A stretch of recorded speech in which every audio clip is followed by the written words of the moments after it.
National Natural Disaster Recovery Fund, the NNDRF. The NNDRF was set up to receive the proceeds of Jamaica's disaster risk instruments, including Jamaica's catastrophe bond, policies with the Caribbean Catastrophe Reinsurance Facilities, CRIF, and various credit contingent claims with the IDB and the World Bank. These amounts will total approximately $650 million US. It is likely that the government of Jamaica will have to borrow to finance reconstruction beyond what will be available in our NNDRF. We have immediate access to approximately, and please note I use the word approximately, $500 million US from the IMF's Rapid Financing Facility, the RFI. The RFI facility does not come with policy conditionality. So we will start this reconstruction effort with approximately $1.15 billion US in immediate funds. This is significant. To dimension this, under normal circumstances, it would take us 3 fiscal years to spend such funds in capital expenditure under normal circumstances. But let me just say this, because again, there is a lot of misinformation which is suggesting that the government of Jamaica is receiving huge sums. I would want, if it is possible, to display the grade assessment of damage. And just to look at what the infrastructure damage is. Just infrastructure. That's the one that you can say it's absolutely public. And I believe that was about $2.3 billion. If you can display that very quickly. $2.9 billion of infrastructure damage. That's, you could say that's government's responsibility totally. And then there is a part of residential that would be government as well.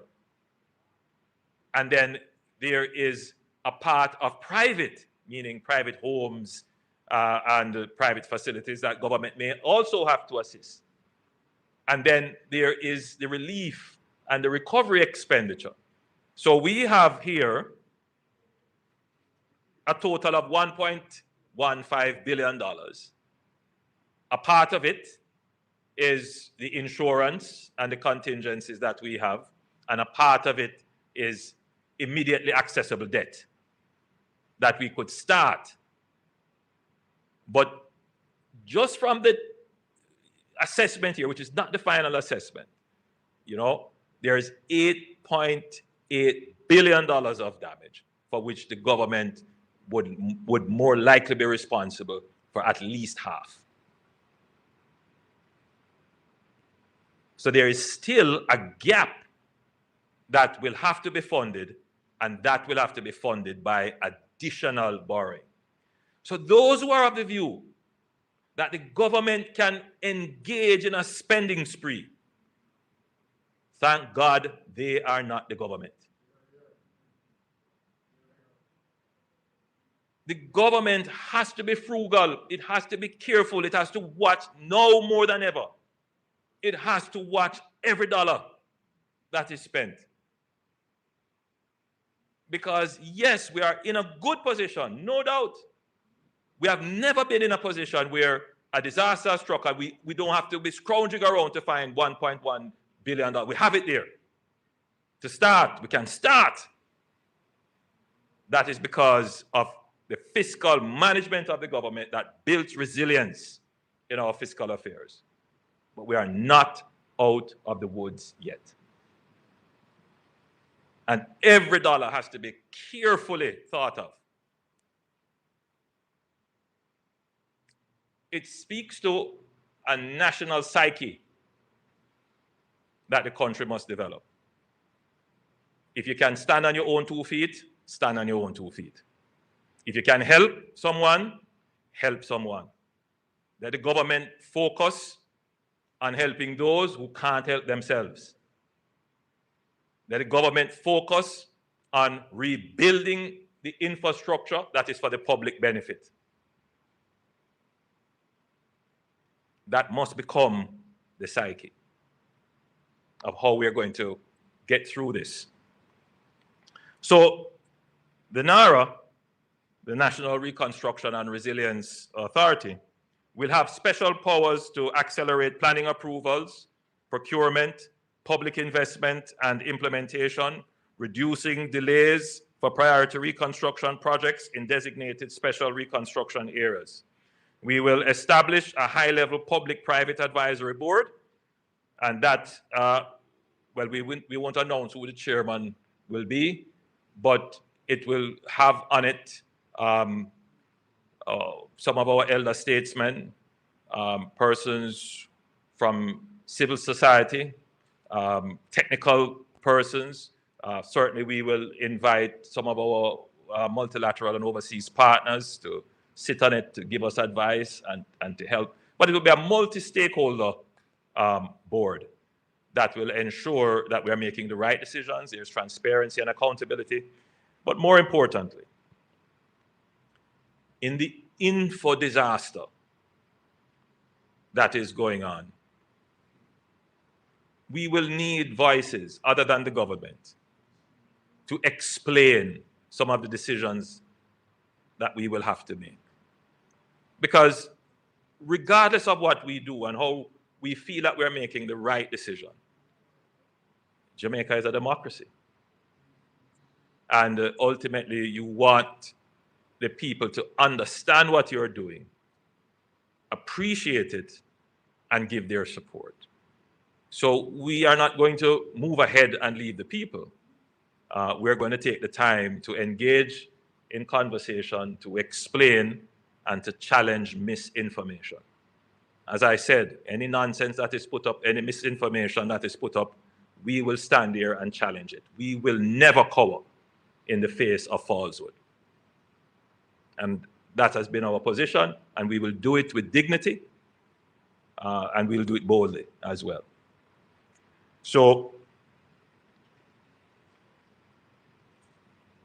we will also establish an interagency coordinating committee, which will ensure that decisions are made swiftly by the heads of executing entities. And we will engage, this is very important, international EPC and program management partners. EPC, this means engineering, procurement, and construction. So in the normal way of doing these projects, the government will develop the program, they will carry it through some kind of public investment appraisal, and then they will go to procurement to find the contractor, and then they will find the contractor, then they end up into contracting, and then they start to do construction. What we want is to engage with one single entity that can take the entire project from an enterprise scale and deliver it. And so all the other steps are internal to this entity. So that's the route that we're going, and I believe that that will increase the pace at which we can get these things done. Now, speed of execution will not mean an absence of accountability. On the contrary, the legislation that gives birth to the NARA will incorporate transparency and accountability mechanisms that can provide assurances to the public. The NARA will serve as a proof of concept for a more agile, performance-driven model of public administration. The lessons from this authority, procurement reform, faster execution, data-driven reporting, will inform longer-term reforms to modernize Jamaica's public bureaucracy. So what we learn from this, we will seek to translate this into the wider public bureaucracy. So the NARA will ultimately provide a blueprint for wider public sector transformation, demonstrating how Jamaica can deliver major projects faster, more transparently, and with greater accountability. This approach aligns with the government's broader vision of a modern, efficient state capable of delivering development outcomes at scale.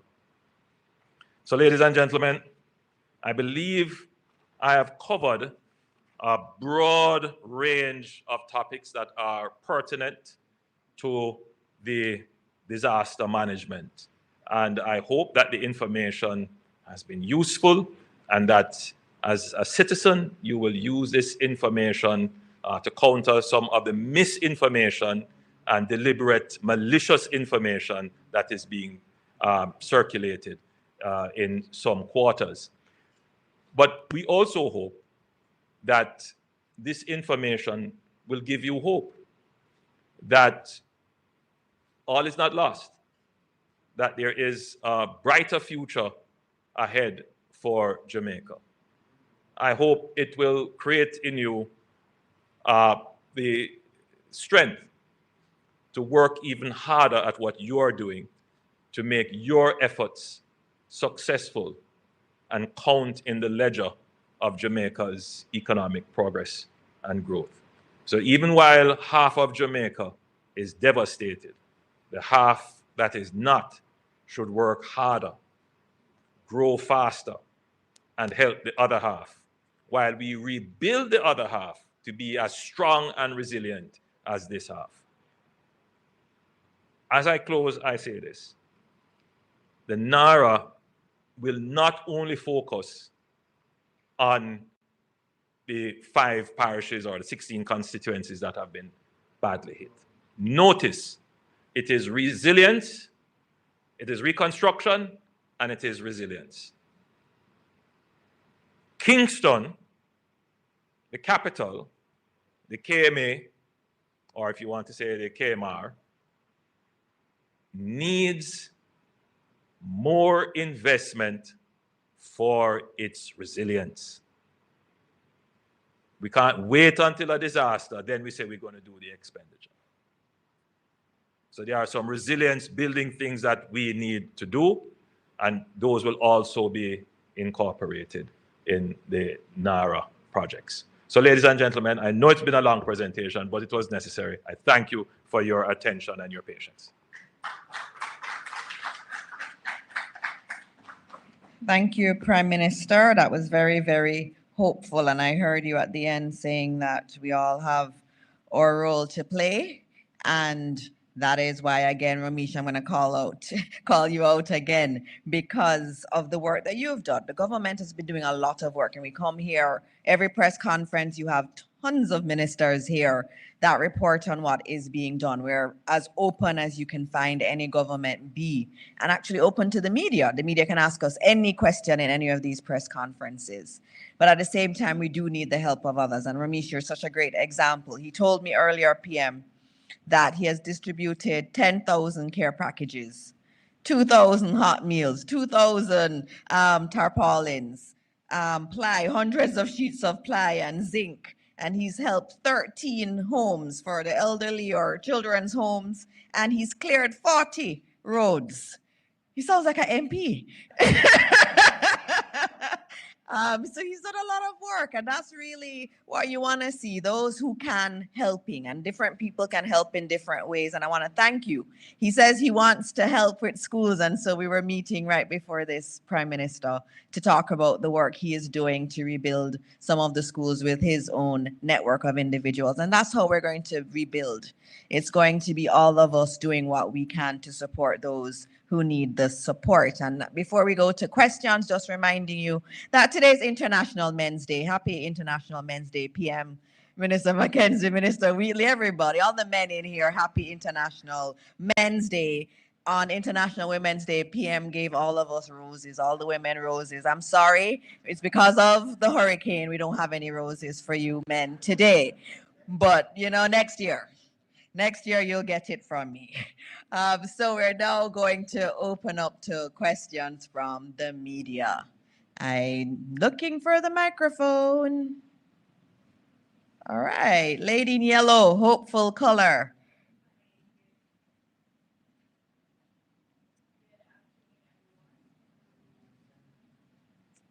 We're not hearing.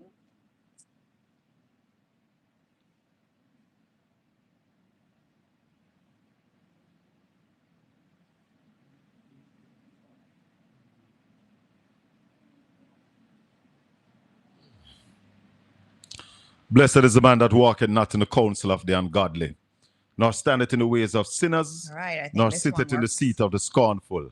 But his delight is in the law of the Lord, and in his law do we meditate day and night. For we shall be like trees planted by the rivers of water, that bringeth forth our fruit in our season. Our leaves shall not wither, and whatsoever we do shall prosper. By citizens due to the severe impact of Hurricane Melissa. What support services have been implemented so far for individuals in severely affected parishes to cope with the psychological impact of Hurricane Melissa? Question 2. Minister Morris Dixon, can you provide an update on the state of children homes across the island and the estimated cost of repairs, if any? And my final question, and this may be directed to Prime Minister Holness, how will the impact of Hurricane Melissa affect the government's pre-election promises? So this includes student loan forgiveness, increase in minimum wage, and the GCT rate adjustment. All right, thank you for those questions. Minister Mackenzie, do you want to speak on the psychological support? Because I can speak a little bit on the school side, but PM, you want to come first? And then I'll deal with children's homes. Kalisa? Very good questions, Kalisa. Let's start with the psychological and the mental health issues.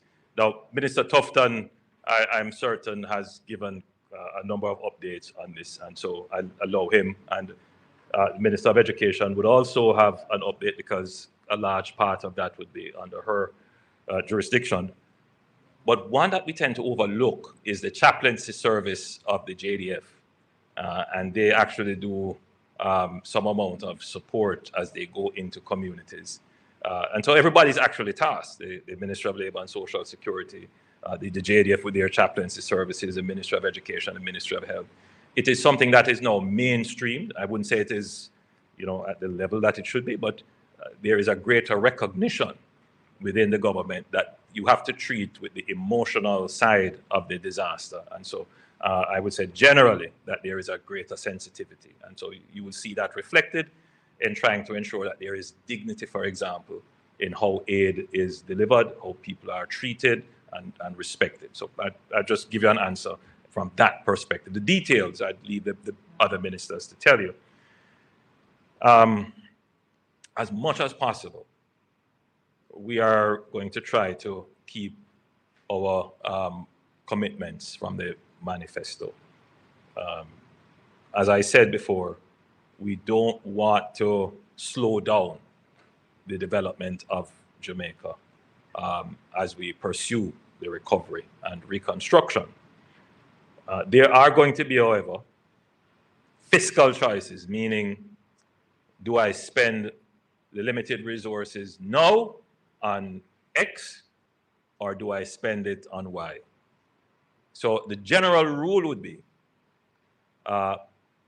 if spending on the election promise is not something that is going to yield immediately greater results than spending it on the recovery or on the reconstruction, then we would go for what yields the greater overall results. And that's why you have a government to, and you can be assured that in the cabinet, you have what you could describe as fiscal conservatives and persons who, I won't describe them in any other way other than they believe that you should spend on the human concerns and so forth. So it's a good balance. So we're going to debate them.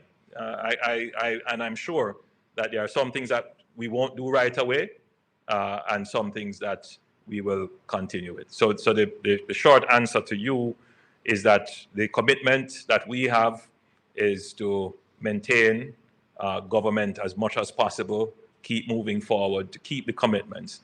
But if there are trade-offs to be made, we will make the trade-off as what is best for growing Jamaica.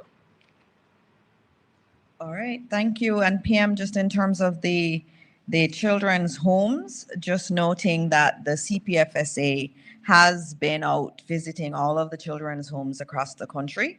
There are 2 of them that were damaged, and so we're looking at new facilities for those to move the children to new facilities. In terms of children who are in state care but maybe in private homes, so like in the foster care program, the CPFSA has been asked to reach every single family. That has been difficult with the telecommunication challenges that we have, but they have been actively reaching out to the families of the foster children. But all children in our children's homes are accounted for, and so they're all safe, and so that's a very good thing, and we're very happy about that. In terms of psychosocial, in terms of our schools, that's been a priority of ours. When schools open, the focus has been on psychosocial support for our teachers first off, and then they can provide that service to our students. We've been getting a lot of assistance from entities like UNICEF. And our counseling group has been working very hard with our teachers and with the entire school community in terms of talking through all of these things. And the trauma is real. It's real trauma. And some of it will not manifest right away, which is what we keep reminding our stakeholders, that children will seem okay, and it will be months down the line that you will start to see the signs of problems.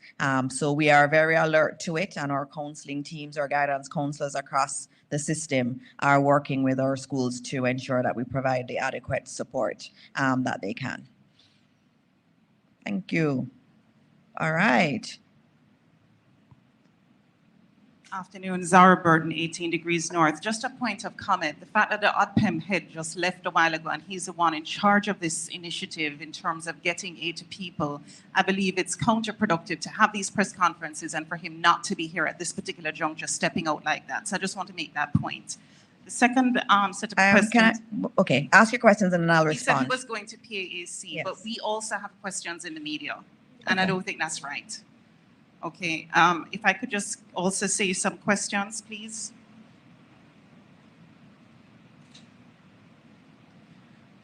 In terms of the Prime Minister, I'm hoping that you can answer some of these questions. The questions I wanted to direct to the ODPEM head, maybe they're on your lap today, but I don't know if you can answer them. We've been asking for very specific information when it comes to the issue of the drops. Kalisha Williams, in one press conference recently, asked about a drop schedule because there has been some concern from people on the ground that they're not getting aid equally. And I know that the Prime Minister just mentioned a while ago that there will be a card system implemented, but in the meantime, there is this concern about aid not being equitable. So we would want to know, for the people who are in the midst of suffering, what can be done to give more specificity on the aid drops so that people can know when to expect what, when and where, and especially the people on the interior who are not getting some of this aid. 2, is there a way to speak about these container homes that the Prime Minister just spoke about? One container, I remember, went flying, according to this guy in St. Elizabeth. And so I'm just wondering if when we spend on these container homes, if that has been looked at, the issue of how strong these container homes will be. 3 for the PM. What about the houses underwater? Will you be rebuilding these currently? Can you repeat that one about water? The houses now underwater. Oh, underwater, okay. Yes. Will you be spending money to rebuild these? And then in terms of climate change, there was a vote in October 2 weeks prior to Hurricane Melissa, where the international community was voting whether to delay the implementation of carbon emissions, the reduction and implementation of an initiative to cut carbon emissions from ships. That was delayed for a year by the group, and Jamaica voted to delay it. I wanted to know why we voted to delay that. And also, if climate change is so urgent in Jamaica, why didn't we maybe engage our partners like the United States, China, Saudi Arabia, on this particular measure more aggressively instead of delaying it? Let me try and answer your questions, but I believe I've been saved by Commander Gale, who somehow he heard your voice from as far as the PAAC and materialized here. Please join us, Commander Gale. You may be better able to answer some of these questions than I am placed to do.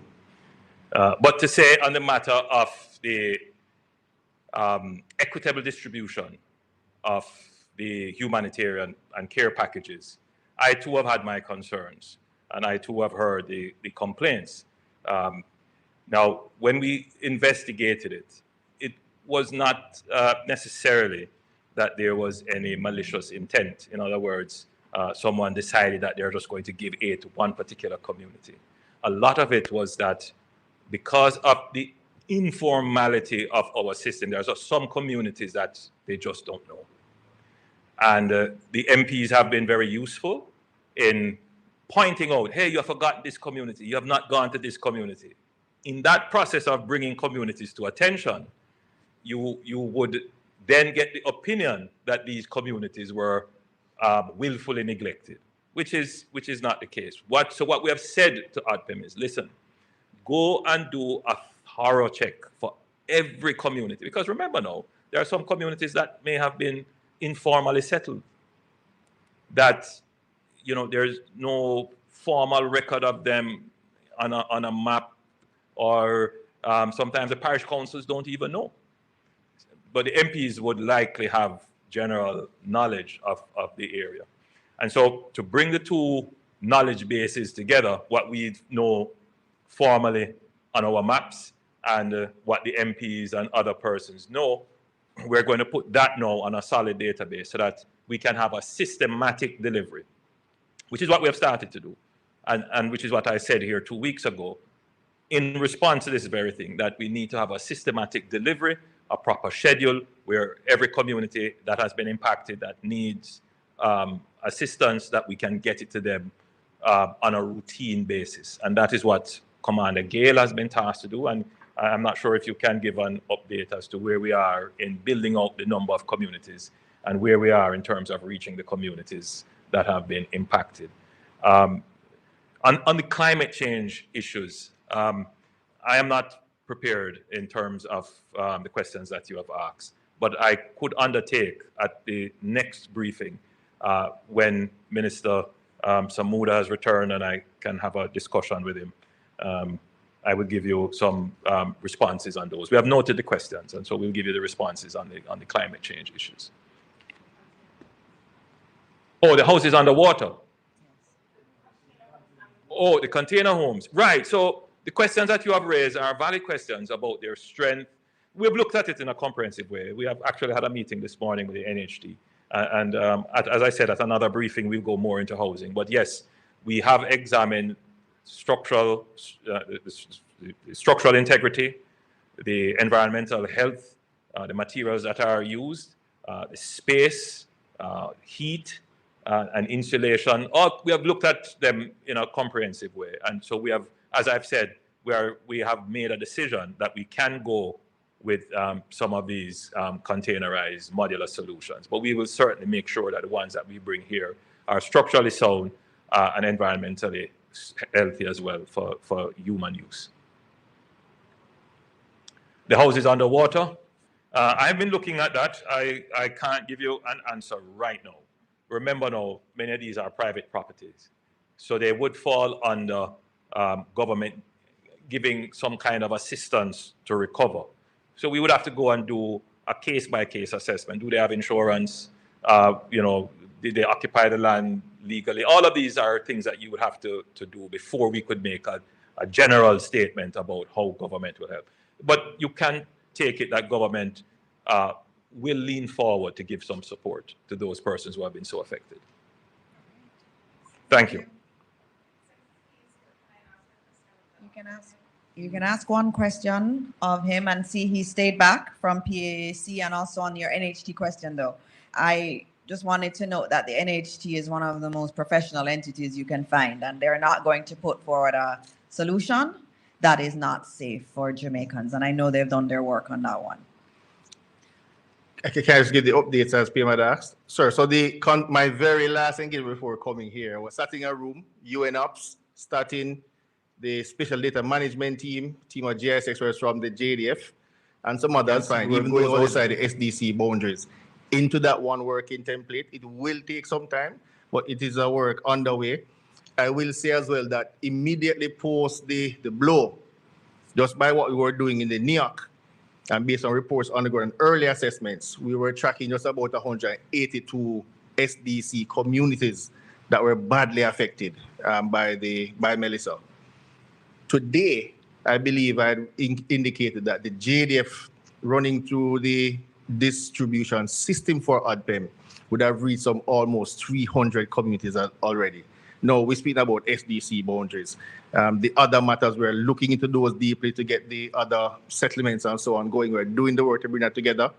Come on, just interrupt you for a minute. It's very important because I realize a gap. I wouldn't want it to appear that the government did not have a spatial map of communities. And you mentioned it. The entity tasked with that would have been the SDC. And so the SDC would have gone around and they would have mapped communities. But the challenge is there are several communities that would have appeared since, or communities that we don't even know existed. And then the other thing is, you may have an area that is geographically defined as a community, but within that geographic definition, there are cleavages. Some people have stick to one area and then another set to that area. So they divide up themselves into different areas. So you may believe you have gone to the community, but when you go there, some people are not coming down the road where you were, and they are staying up the top because as far as they're concerned, that's a different community. And so it does pose a challenge. And so the task that has been given to Commander Gale, to ODPEM, is to bring all the databases together of communities and let us have one community, one central database. What it does say, however, is that Jamaica needs to move to a properly planned system of address and zonal planning where each community is defined by a kind of zip code. Because to manage a disaster, you need to have this kind of information. Did you finish, or? Yes, I am. You did finish, okay. It still didn't answer the question because the specific question was to what Kelisha Williams asked, I think a week ago, where she asked for a schedule of drops, daily drops. And to the point I also made, I think that day or maybe in one of these press conferences, I don't recall, the issue of the dead being 45 lives lost. There's a lot of, government speak about the dignity of these individuals, and yet we don't know the names of the individuals that have died. And I asked for a list of the names of the dead, if that could be provided, because of the fact that we would want to maybe cross-check you as well for, purposes of, government public accountability as well, to see if there's a way to cross-check who is on the list, so people can see their loved ones at least, if they're not on the list, to be added. And also on that same point about specificity. Can I take the other two before we engage? So on the last matter. End here. This is the last one. So on the last question you had asked, I believe I did indicate it at that particular time you had asked that we will leave that for the family matters to be discussed. We have it, we have cross-referenced it through our police investigations and so on. So we are fully confident in those matters. They'll be also investigated, but we leave those matters in terms of putting the names out there for the families to treat with. The matter of the schedule, those are up on the ODPEM's website. Tonight, I expect to be able to commit some documentation in signing, so I can have that plus a dashboard committed to the Support Jamaica website. So if you check tomorrow morning, I am 85% hopeful now, just to commit on some work on my end to have that up on the Support Jamaica website with other dashboard details which are public facing. Thank you. Thank you very much, Commander. And we are at the end of today's briefing. You heard some very important things, the key highlights.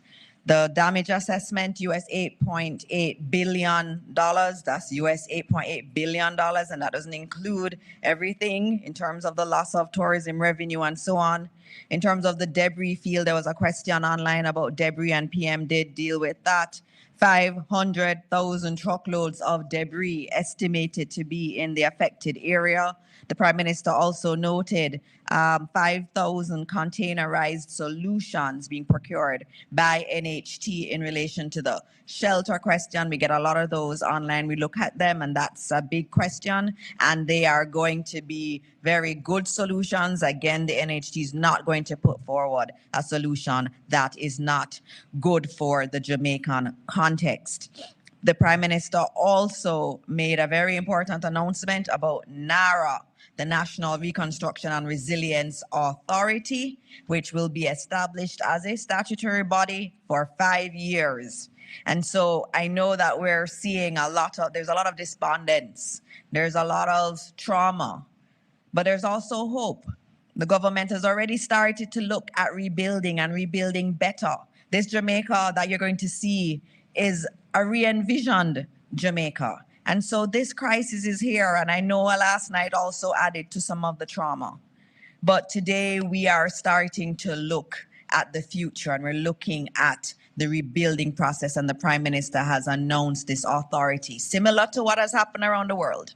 And so there is hope, and we end today on that note of hopefulness. This rebuilding exercise will be one that we all Jamaicans can be so very proud of. Where we are already in the recovery is really a testament to the resilience of the Jamaican people, and the rebuilding process will be also a similar testament to who we truly are. And as we end today, as always, we pray for all of those who have been affected. And we know there are many that are hurting. We saw them again on our tours across the country this week. I will not forget passing a house in Anchovy and seeing a pink teddy bear on the line with lots of spots on it anyway, but you know, that's the comfort for a child. And it was nice to see that teddy bear hanging on the line, you know, that mother or family member having washed it for that child, to have them have something to comfort them, something from the past. And there's so many people looking for something to comfort them. And today we're saying to you that we're doing what we can as a government. We have people like Ramesh, and there's so many other of you who are supporting too. And we know, without a doubt, with God by our side, we are going to get through this even better than before. And so as we end, we ask that God continue to bless all those who have been affected, and that God bless Jamaica, land we love. Thank you. That was the press conference, the latest press conference, where we heard the Prime Minister announced a national reconstruction office, and that's something that we've been calling for. We told you that we're going to be having the president of the People's National Party and the leader of opposition with us this evening. And without any further ado, let's welcome the Honorable Mark Jefferson Golding. Opposition leader, good evening. Good evening, Colin. I hope you can hear me okay. Yes, we are hearing you very well, sir. Great. And good evening to all your listeners. I don't know if you were listening to that press conference a while ago with the Prime Minister. Let's start there if you were. No, I saw a video clip where he was discussing the container houses and that NHT is going to be, I think, buying 5,000 of them. Yes. Mainly for resale. And the government is also going to be buying some, though the quantity wasn't disclosed. And the expectation is that those would start to arrive around the end of January. I heard that, but I didn't hear most of it, to be honest. All right, so let's leave that for now until you are okay with that. Okay, then. Opposition leader, you have been on the ground. You have seen the devastation. You have touched flesh with people who have lost everything. Give us a summary of what you found. The devastation in the country, in particular Western Jamaica, but it's not exclusively so, because in most parishes there are areas which have been badly impacted and people whose lives have been completely devastated. But certainly in Western Jamaica, it's the destruction is on a scale which is hard to imagine if you haven't been there. I mean, if you drive, it's just mile after mile after mile of, trees uprooted. The landscape has changed dramatically because there's no foliage on the trees that are the trees that are still standing are stripped. The power lines and posts, so many of them are on the ground. There's water on the ground, settlements of water where there never used to be water, dead animals, cows and other animals, large animals, and no doubt many smaller animals and poultry and so on. And then housing, so many houses have been badly damaged, many houses completely destroyed, many houses left without roofs, and people just look shattered, like their lives have been shattered. You see them, they don't have a glimmer of hope. Hello? Did we lost the opposition leader? Look like we lost the opposition leader. Let us try and reconnect with the opposition, with the leader of opposition. I don't know really what happened, why we lost connection, but let's try and reconnect. Let's try and reconnect.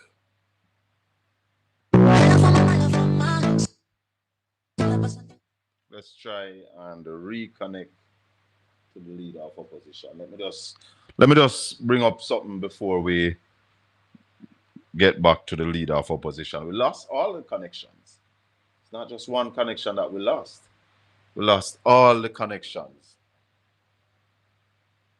So I don't know what went down. Serious. Is Nigel Clark on the island? Not to my knowledge. Not to your knowledge. No. Not to my knowledge. We don't know of that. Ralston? But I'm sorry that if he was here and he was managing the thing, he would have the better than she. Well, you always the same name that go on with nothing, but you look like you don't prefer him right now. But I prefer him more than she right now, man. Trust me. Yeah, because he made the mistake of overpaying the debt and left us vulnerable. From she come then October after I'm leaving. Can you remember anything you had to do, I said? Well, she say you could have put on $2,000 a month to buy a Pro Box.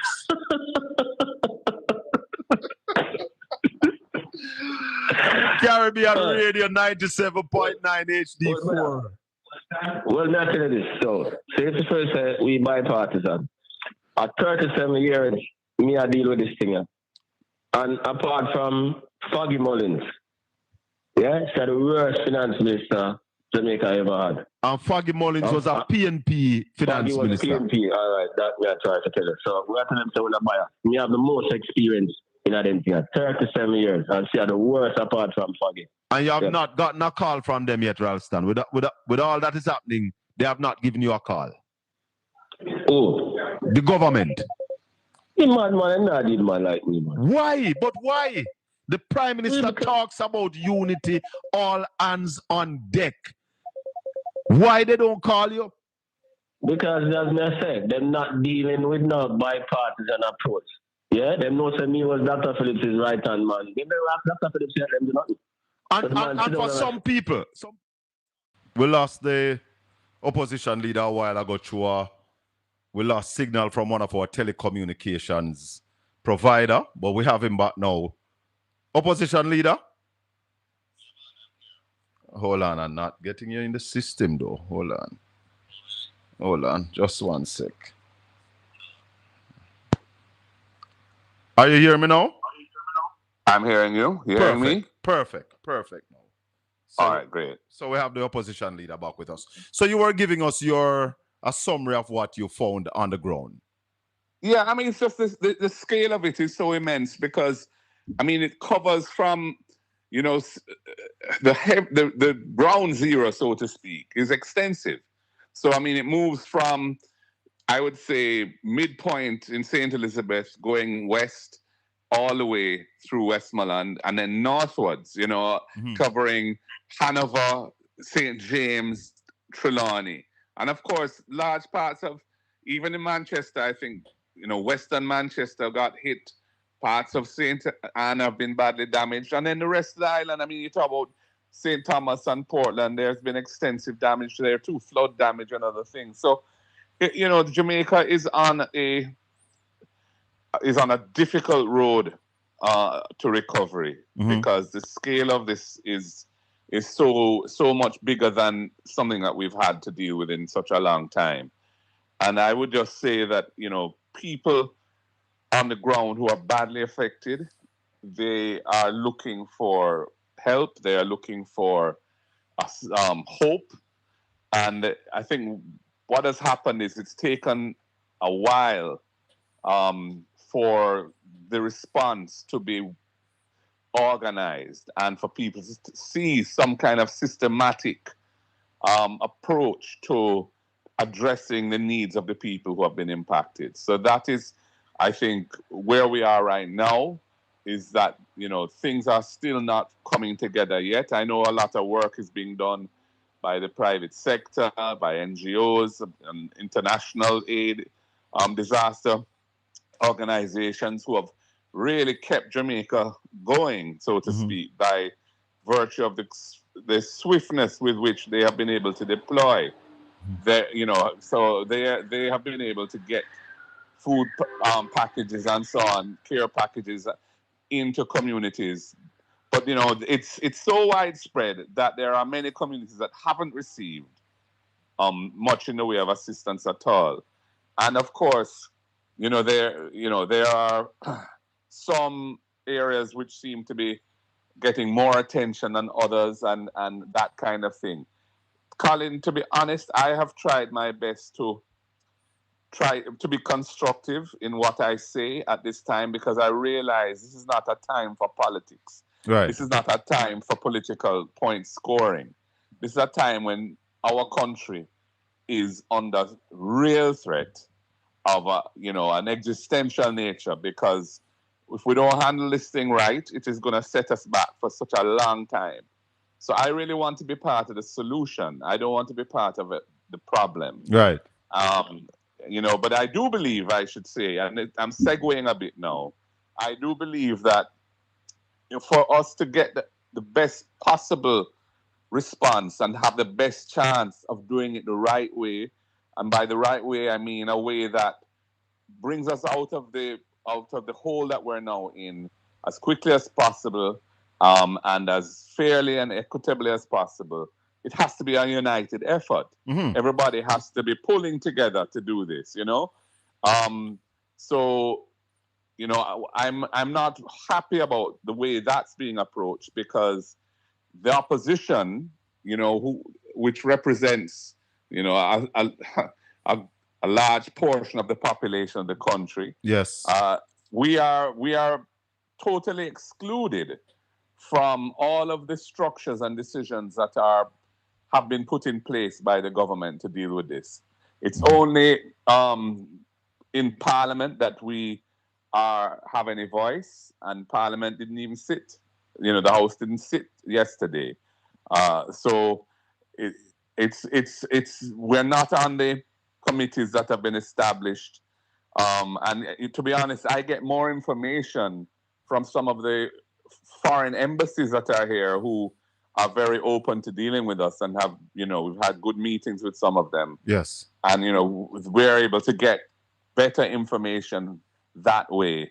But, I don't know what the government is, why they're slow to find a mechanism for including a broad range of stakeholders in the oversight and governance of what's going on, because you're distributing massive amounts of relief, some of which are paid for by the government, some of which are donated, from various sources.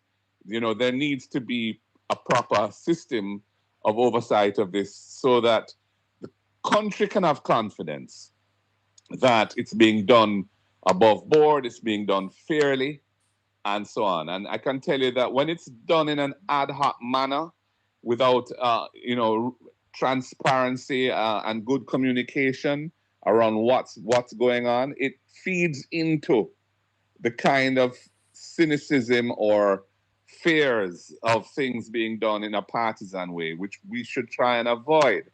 You know, and I've said this formally to the Prime Minister.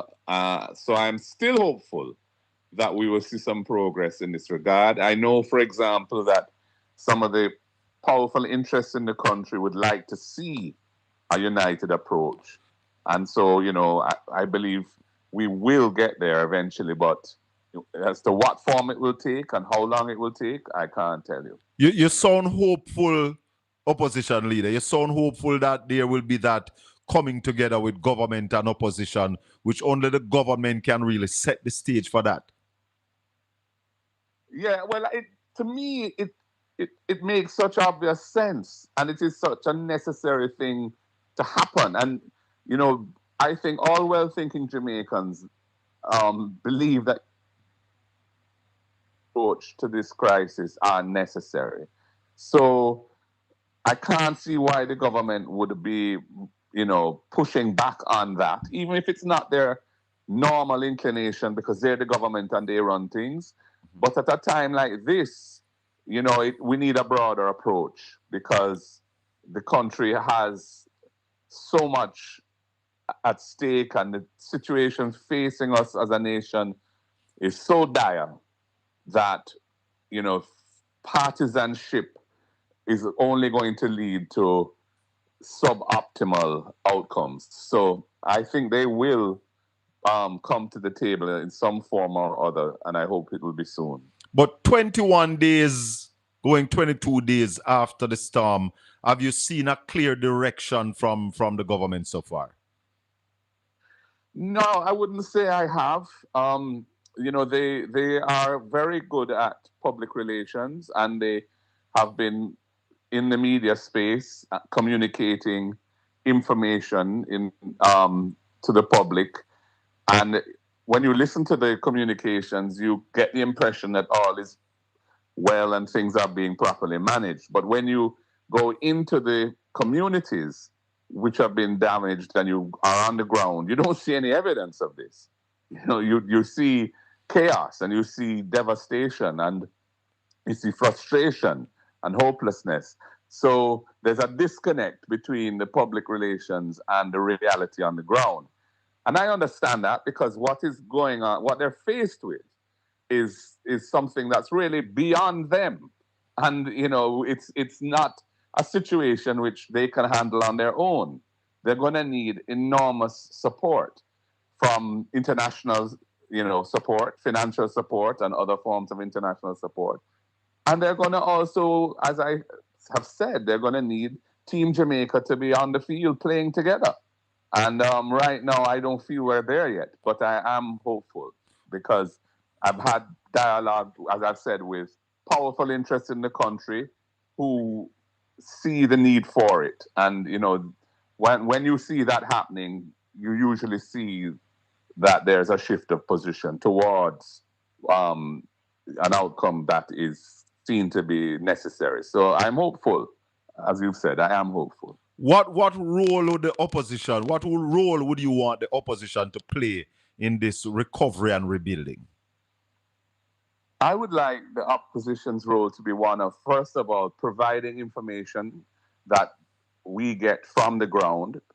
Many of the devastated areas are in constituencies which we are we control the municipal corporations at the local government level, or we are have the members of parliament. So we have information, you know, our organization goes into every nook and cranny. So we have information about what's going on that is useful to decision making around how to respond to things on the ground. So I would want us to play a role in trying to provide as complete information as possible on a timely basis, and also to ensure that decisions are being made which are consistent with the principle of fairness, and that all relief is distributed on the basis of need and not any other consideration.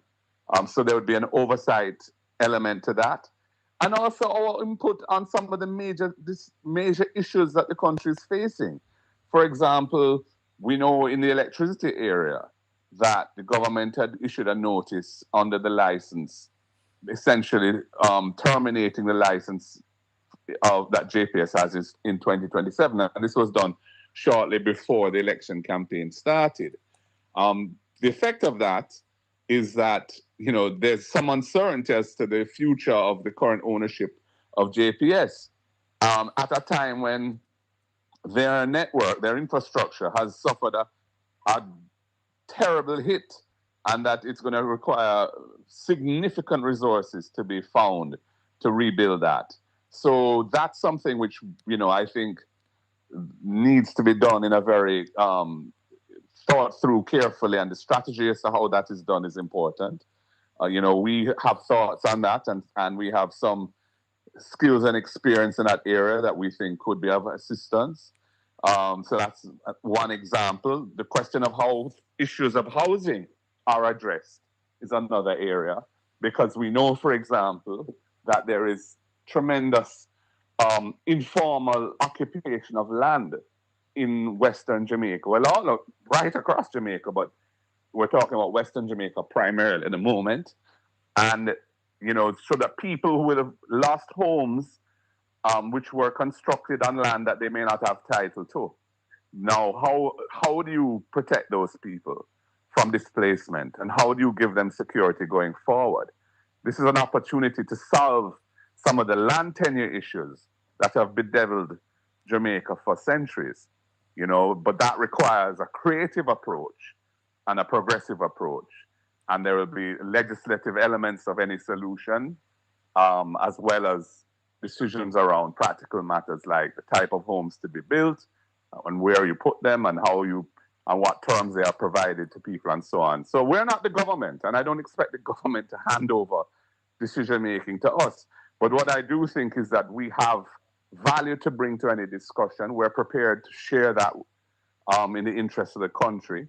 And I would have expected that, given the scale of the crisis, our willingness to share and be part of the solution would be embraced. So I'm just waiting for that to happen. You mentioned a while ago the JPS agreement, opposition leader. I don't know if you were following the PAAC, which I think is still going on as we speak.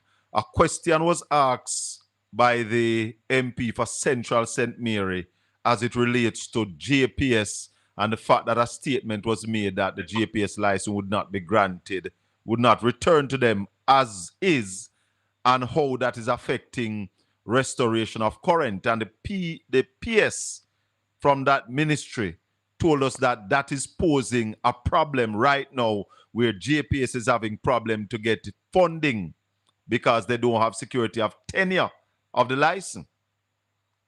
Right. Well, that's what I was alluding to. You know, that is the situation that they face. I mean, I've heard figures of close to $500 million, $500 million. Right. Is the scale of the damage to their network. And, you know, they don't have that cash sitting on their balance sheet now. So they need to have access to that type of capital in order to efficiently and quickly roll out a restoration on the scale that's needed. And the licensing arrangement that they're in now may not allow them to access that capital. So, you know, that gives rise to risks and opportunities. You know, the risks being that you might have to consider making concessions to enable them to proceed with the kind of financing arrangements that are required. But at the same time, there are changes that need to be made to the license that you don't want to forego the opportunity to ensure that the license that emerges takes on board some of the changes that are necessary. So, these are all issues that need to be dealt with in a relatively short space of time. Yes. Because we can't lay on this. We have to solve this electricity thing immediately, because you can't talk about recovery of the economy without electricity being in place for people, for businesses, for homes. So this is not something which admits of any long drawn out thing. This is an immediate set of decisions that will have to be taken, which we're going to live with for years to come. Yes. To come. Right? So that is why I'm saying, that it's not, I don't think it's an optimal approach for the government to exclude the opposition from these things. From our perspective, thinking just in a partisan way, we could say, well, let them make the mistakes and then we will criticize them after. But that's not the approach that I want to take. And that's not the approach that Jamaica needs. Jamaica needs the right decisions to be made now, because we're going to live with the consequences for a long, long time. And these are big issues. These are not little issues. These are big, big issues. So, from the day after the hurricane hit, the hurricane hit on a Tuesday. Yes. On Wednesday, I proposed the Prime Minister in writing, formally by email and by WhatsApp, that a broad-based task force comprised of leaders from the business community, from the NGO, the non-government sector, from the churches, and from the opposition and the government come together to provide governance oversight and to depoliticize as much as possible the relief process. The government has had a response. You have not had a response to that? No, I haven't. But the government said that a joint select committee of parliament is what you were asking for. Nonsense. I never asked for any parliamentary committee, because how could you have a parliamentary committee playing the role that I had suggested to the Prime Minister, which includes the private sector, that includes the churches, that includes the non-government NGO sector, and so on. That they were the ones who came back with the idea of establishing a joint select committee, but I wasn't in favor of that, because the role, if you're going to involve Parliament, and Parliament will have a role, but that role is the PAAC's role, yes, which is to monitor expenditure and to hold the agencies accountable for how money of the government's money is being spent. But in terms of dealing with the kind of issues that I'm describing now, which is how you deal with this electricity situation, how you deal with the housing situation, how you deal with the hotel sector, who need to rebuild, and maybe wanting to use the opportunity to rebuild by making changes to what was there before, because some of the hotels that have been damaged, are not brand new. They've been around for a while. They may need to be refreshed. Owners may want to make some adjustments and so on.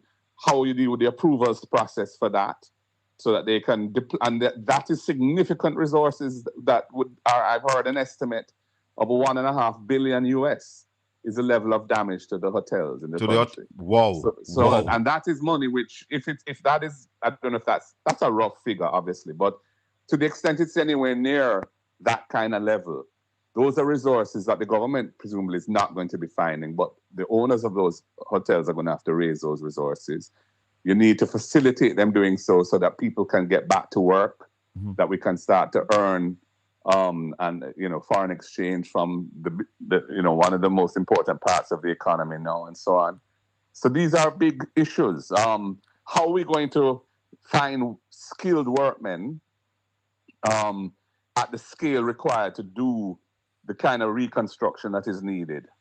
How are we going to do that? We know the private sector has been saying that the labor market is tight, and especially when it comes to skilled labor, there's a shortage. Now that shortage is being amplified by,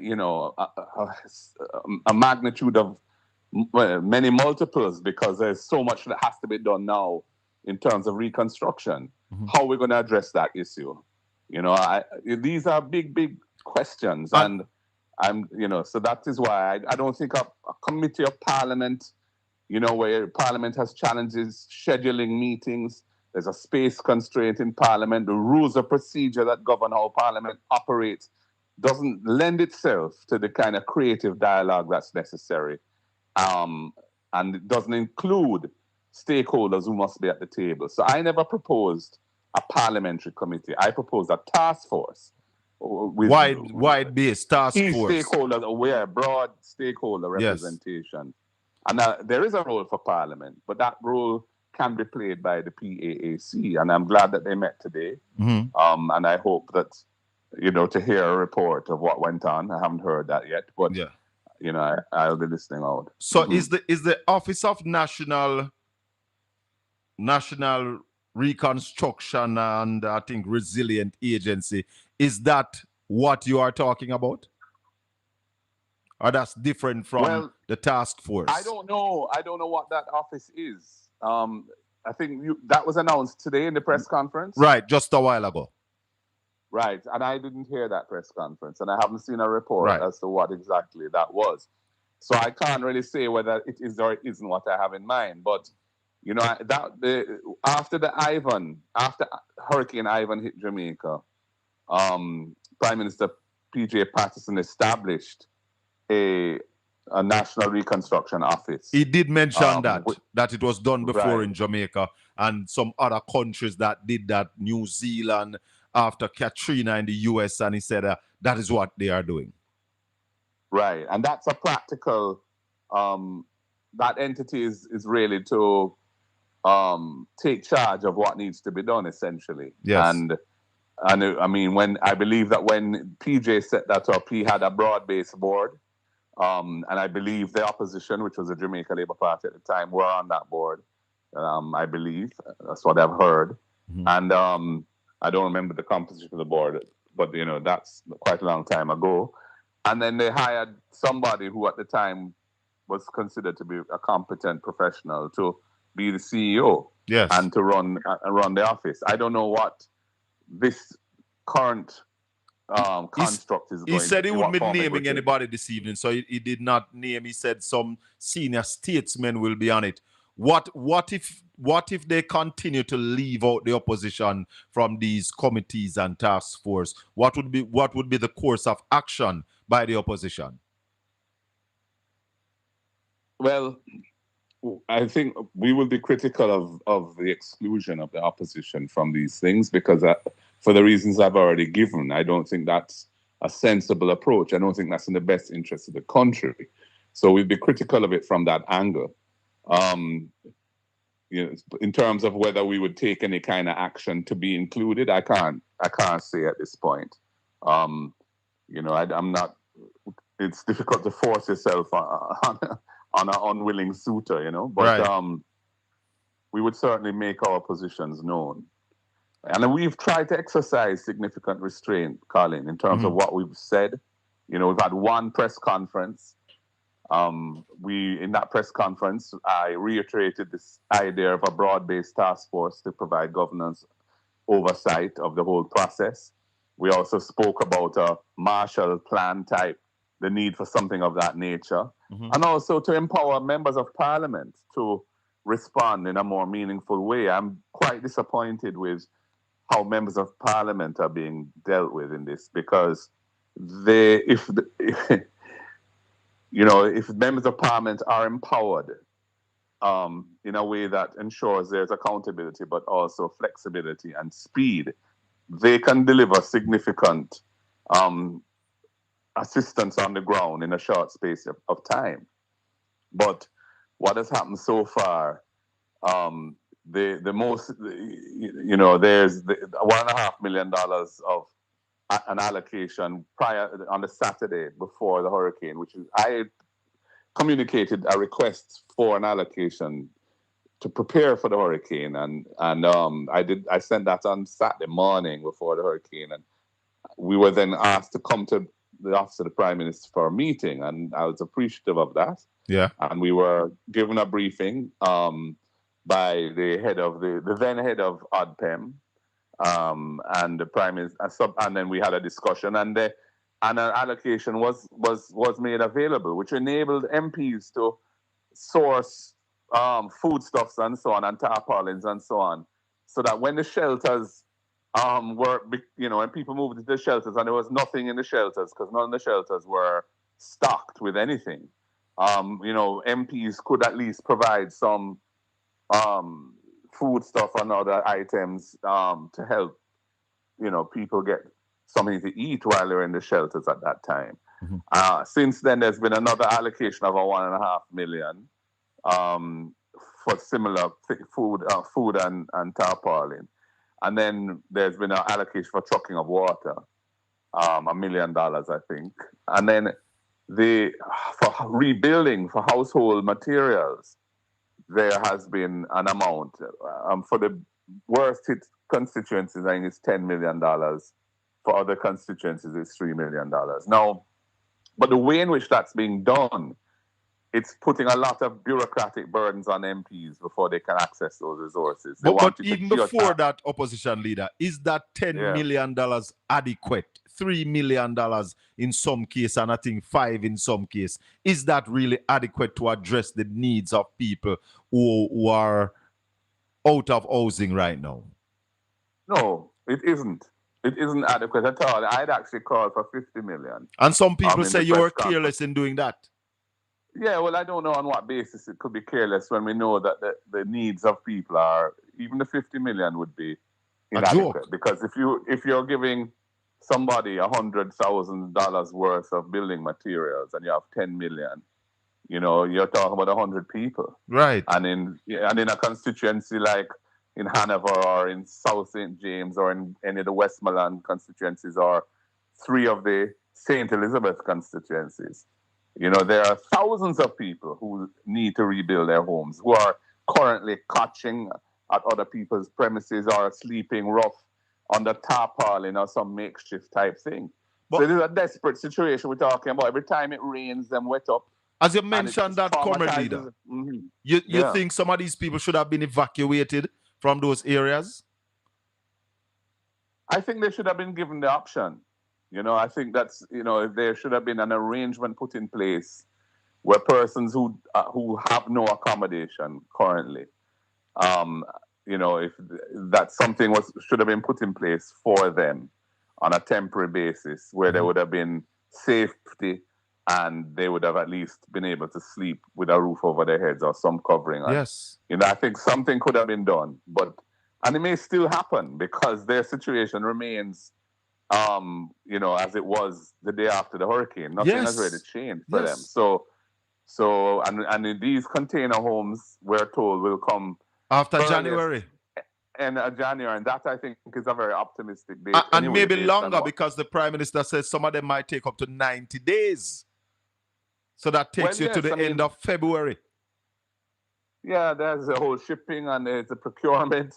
And then, of course, they have to be manufactured if they're not sitting in a warehouse in large numbers that I'm talking about. So who knows? So there's going to be a prolonged period where the current housing or shelter nightmare that is out there is not going to be addressed by any medium to long-term solution. So we need a short-term solution. Is the evacuation something that the opposition will bring forward in the parliament? Yeah, I mean, we are prepared to put forward, if we're given the chance, the way in which Parliament operates nowadays. If you're allowed to speak. There's a sort of pedantic adherence to the rules of the when the situation is one of an emergency for the country. So It's a bit frustrating to try and navigate that.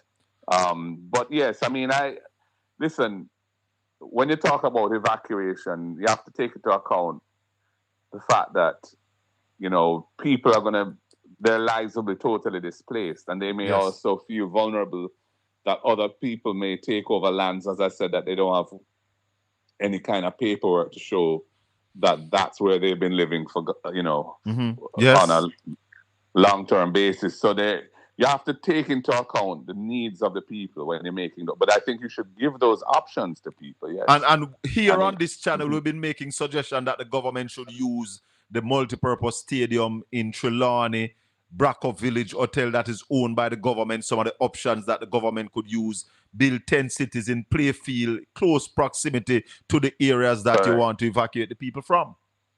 Yes, and all of those, we have had discussions around those, all of those that you've mentioned. They seem sensible potential options. So, we'll see what they do. But it's right now nothing like that seems to be on the table, which is it's surprising, that because how desperate people are, and yet there doesn't seem to be any communication about a plan for how you're going to deal with this in the short term. Have you been in and any? I don't think. Finish your thought, Comrade Leader. No, well, I don't think something that's going to start at the early February or late January at the earliest. Is not a solution. There needs to be an interim solution that can be rolled out quickly, and that can take people who are currently exposed to the elements, children and elderly, persons with disabilities, pregnant mothers. Persons who have medication that needs to be refrigerated. How are those persons managing? Exactly. Well, that's a part of the public health crisis that is unfolding. So there are various elements to that. There's the hygiene element, which is manifesting itself in things like leptospirosis and tetanus. Yes. And then there are the chronic diseases, which are persons who need to be on a regimen to control their blood pressure or their diabetes. Yes. Are not going to be able to do so. And so there's going to be serious health consequences. There are already serious health consequences from that situation not being handled. So, yeah, these are really important issues. And, I'm not blaming anyone for not having solved these problems. Nobody wanted this to happen. And it's not about a question of blame, but these are real issues. And I think a plan needs to be put in place as to how they will be addressed. And I'm not hearing what that is in relation to the shelter issue. Have you been having regular dialogue with the Prime Minister? No, we were exchanging WhatsApp messages up until about last week, Wednesday, Thursday, about things that I was hearing on the ground, concerns I was having about how things were being dealt with, put it that way. And he would respond and said he'd look into it and that sort of thing. But since then, we haven't had much exchange at all. And certainly we haven't met and we haven't had an opportunity to have any kind of face-to-face dialogue. But we're on WhatsApp, so if he wants to reach me or him, we can. You were Shadow Minister of Finance at one point, so yes. I know your verse on the economic side. What is this going to do to the Jamaican economy? Well, we're going to go through a serious economic contraction. That means people's incomes will be hit hard. We know agriculture has been devastated. We know tourism has been devastated. I've heard some very optimistic pronouncements about when hotels will reopen and so on. Some of them may be achieved, some will not be achieved by those dates. So we are going to be facing a big financial gap because, the revenues of the country the tax revenues of the country will be negatively impacted by the slowdown in business, all of the GCT and so on. There are waivers of customs duties on relief coming in so that there's no revenue being earned from any of that. So, there's going to be a financing gap.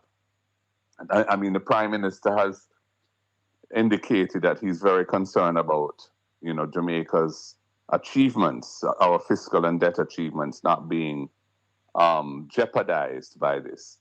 And I understand that sentiment, but I think it's a bit unrealistic, to be honest, because given the scale of the damage that has occurred, it's inevitable that we're going to have to take a different posture towards finding the resources to meet the needs to rebuild the country.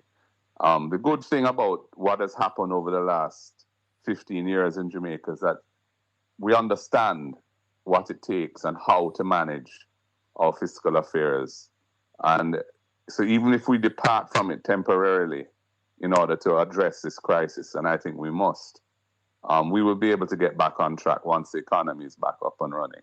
So I don't think this is the time to be too focused on, on debt ratios and so on. I think obviously you don't want to waste resources and you don't want to do anything which would set us back financially, but I think we can and must take a more pragmatic view of the situation, and that will entail borrowing resources for sure, because the catastrophe bond and the CRIF insurance proceeds, which are the main non-debt resources that have come into the government in cash, are so small, so modest relative to the scale of what we're talking about, that there's going to be a need to take on some borrowing to address the rebuilding of the country. So that is something which we haven't heard anything from the Minister of Finance on yet. I mean, as you know, we're 3 weeks now, I think, have passed, over 3 weeks.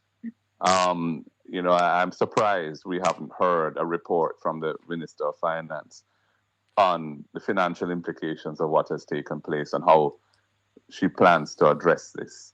I mean, when Beryl hit over a year ago, there was a report very shortly thereafter from the minister in Parliament as to what was going on. We haven't heard anything yet. But opposition leader, on Monday, the IMF said that Jamaica has not contacted them since Beryl. Is that surprising?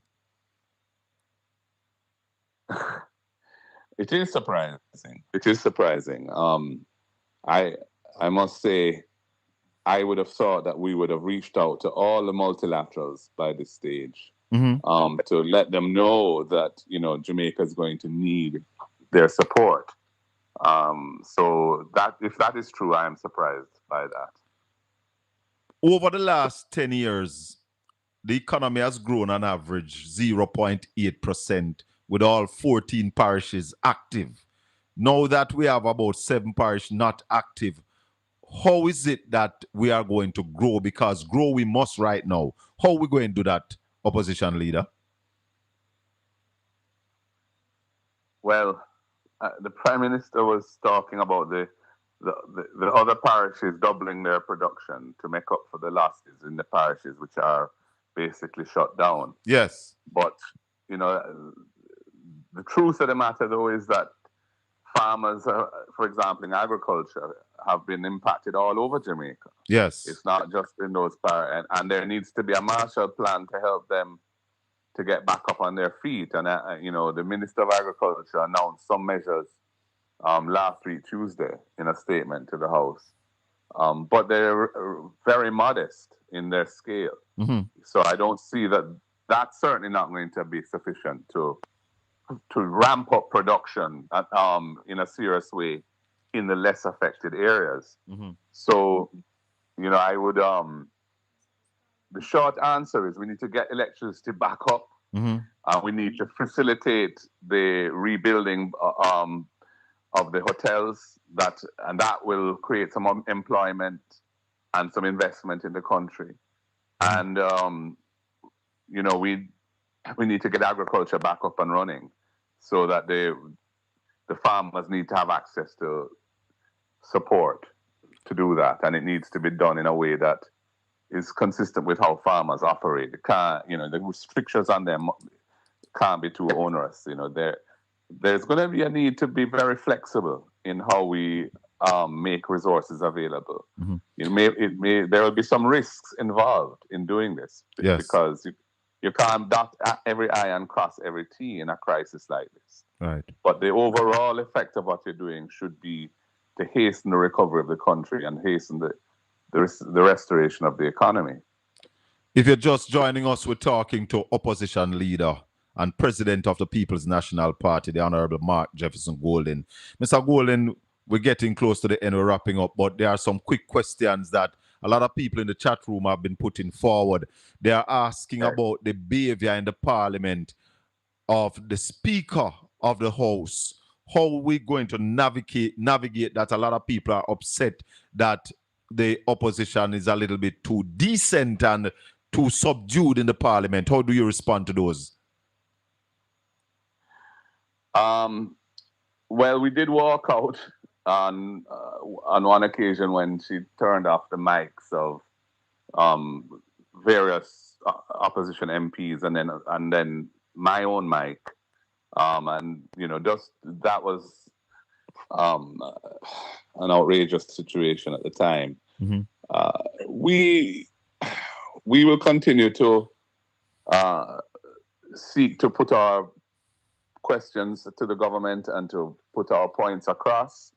And, we are always looking at ways in which we can function within the constraints of the rules of Parliament. I don't think we can, it doesn't make sense to destroy the Parliament. It doesn't make sense to create a scenario where the Parliament doesn't function at all. So that would be irresponsible on our part. Mm-hmm. So, we're trying to navigate the situation in a way that enables us to say what we have to say, but at the same time do so without taking action which would prevent the Parliament from functioning. So it's a balancing act, and I hope that the Speaker herself will recognize the need to be more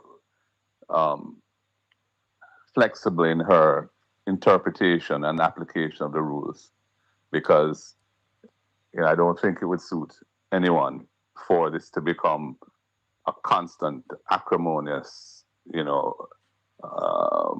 unpleasant situation. So let us give that some time. When I say some time, each sitting, we will see how it plays out, and we are not giving up, and we have some ideas as to what we might do if things are not put on a acceptable basis, but I don't want to telegraph that here. As you said earlier, the situation we are in now, Hurricane Beryl, the aftermath, the recovery, the rebuilding of Jamaica, you don't want it to seem political. You don't want to be seen as playing any politics with this. How do you respond to people who are saying that over 400,000 Jamaicans voted for your political party, was looking forward for you to be prime minister, and they are saying that time come to stop towing the line, just put the truth out there, and it doesn't matter if it seems political. There are people who are behind you, who are with you. I understand those sentiments, but at the end of the day, I think what matters now is Jamaica's recovery. And what I intend to do is to use my influence and the influence of my office to try to hasten Jamaica's recovery and to improve the dire situation facing all Jamaicans who are badly impacted, PNP and Labour right apart, together, rather. And so, the way in which we do that may not be as confrontational as some would like it to would wish it to be. But I have to look at it from the point of view of what I think is the most effective strategy for Jamaica right now. This is not politics time. We've gone through an election just the other day. It had a certain result, and there's consequences to that result. And, we are where we are. We need to try and rebuild the country. And, I am not intending to approach this in a way that would make it harder for Jamaica to come through. So, yes, we will be critical where we need to be. We will expose things where they need to be exposed. But we're also always mindful of the needs of the nation as a whole. So, not everybody will be pleased with a particular approach. Some people want more aggression. Some people want less aggression. There are voices on both sides. We just have to make those decisions with the best judgment we can bring to them. We had a MP for Southeast Senton, MP Kenneth Russell, on last night. He told us that the water pump in Claremont, there's no generator for it. The police station in Claremont and the police station in Monique are still using candles. Do you believe that the government has been politicizing the whole recovery? I think that there are political instincts and practices that are not sufficiently curbed at this time. And I do think that where you have situations like what Dr. Russell described, the government ought to be very careful about they ought to go overboard to satisfy the public that they are not being motivated by partisan considerations. And, to the extent that that is not the case, there are going to be consequences, because we are not going to just sit back and allow, our people to be discriminated against if that is what is happening. So, we are mindful of all the things you're talking about. And, some of the time it's just incompetence or lack of information. It's not always a decision based on a tribal outlook.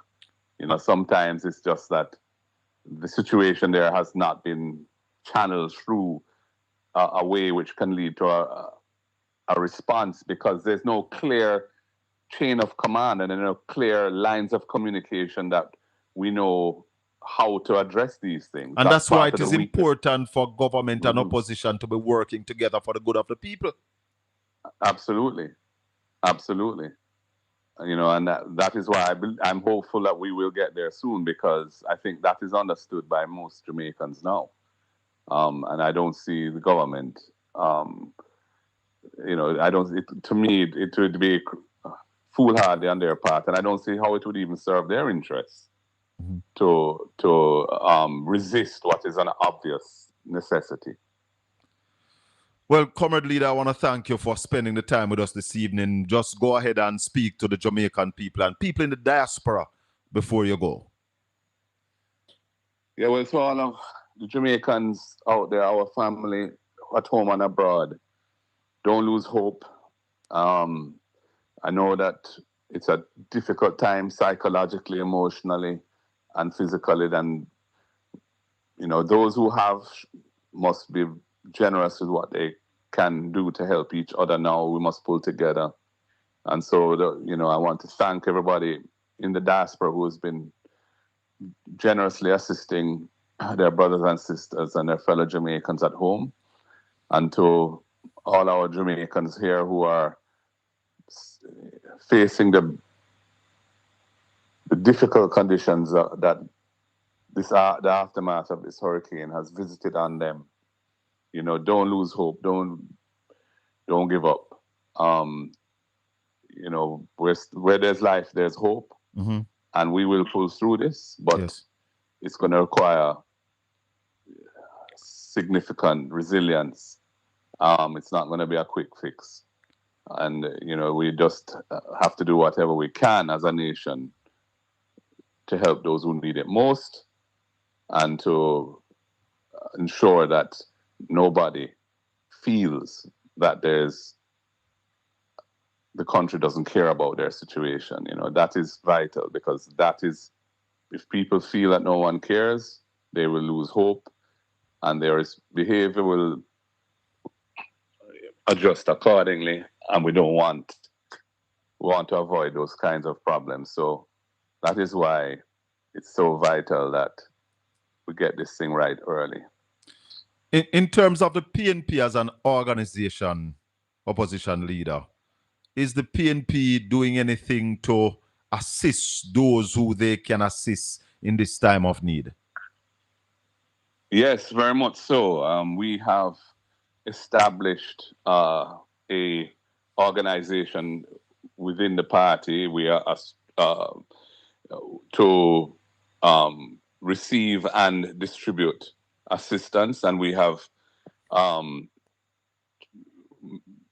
developed relationships with organizations that can assist people who want to bring things into the country so that they can be brought in and distributed. We have maintained and developed relationships with the local players who are helping in the relief effort, Food for the Poor and various foundations and so on.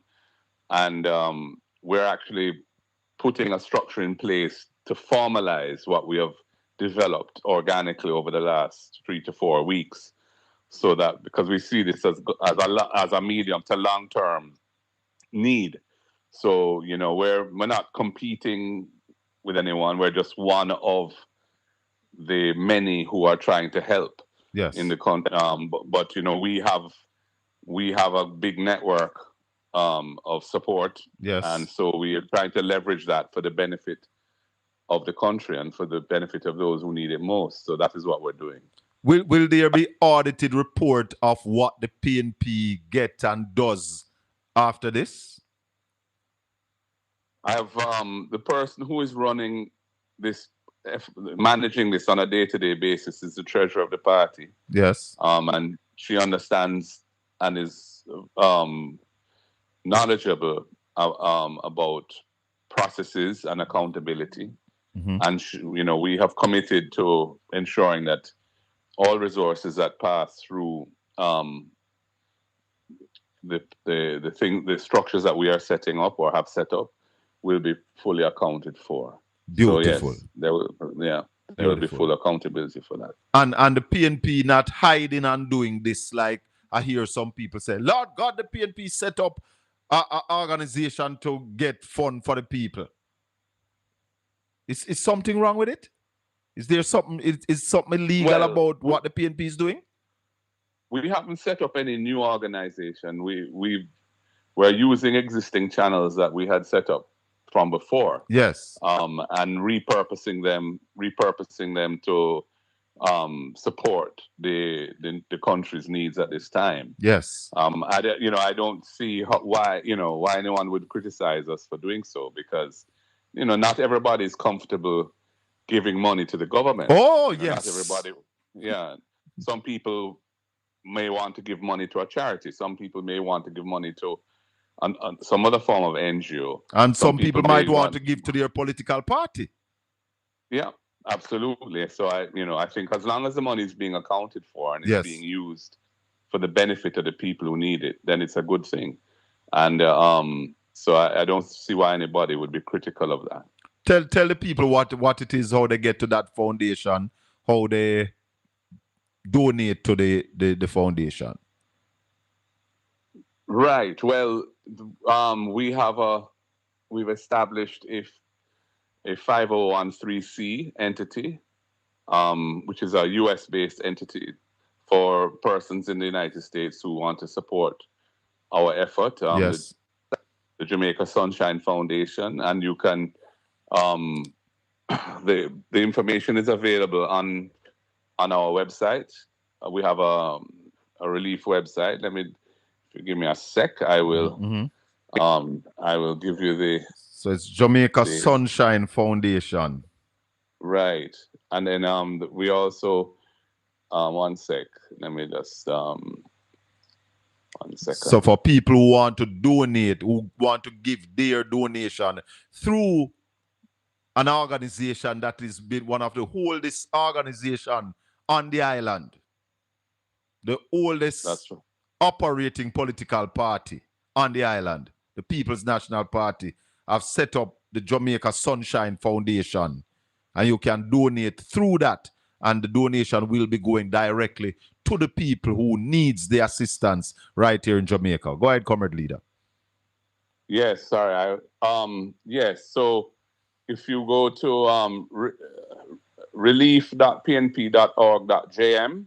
Relief.pnp. .org.jm. Yes, you will see .jm. how you will see how you can Donate.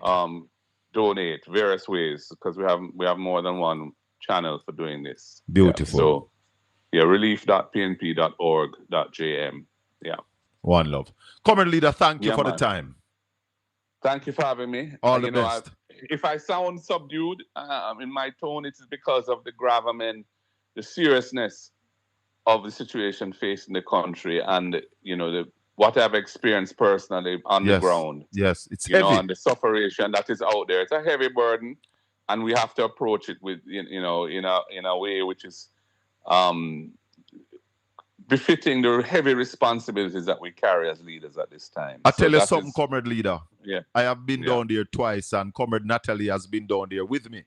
And it is taking a heavy toll on her, till I am even thinking if I should bring her back down there. Yes. Because when she go down there, she bring up everybody with her. Yes. And she can tell you who say what, and she cry from time to time. So it's a heavy burden. What I love and admire is how people, who don't have it themselves, people of very modest incomes, who want to also be part of the assistance. You have several several convoys and busloads of persons from my constituency have gone out to them make up and collect and buy things and go into down the hard-hit areas and try to help people down there. And so that is the true Jamaican spirit of love and caring. Yes. And that is what is going to take us through this thing. Beautiful. Yeah. Thanks, Comrade Leader. All the best, my brother. All right. God bless One you. love. Yeah, man. Respect. Yes, Colin. President of the People's National Party and the opposition leader, Mark Jefferson Golden, spending some time with us this evening, telling us about what he's seeing and what he saw on the ground, what he's feeling, and how things are adding up and not adding up. We heard the Prime Minister this evening in a press conference, and I'm still disappointed because I still have not heard about immediate shelter for people who don't have any shelter down there in the West. People who are catching a people's yard, spending nights on a chair. The old man say him house mash up, him can't find none of him clothes. One suit of clothes him have, him beard and put it on back.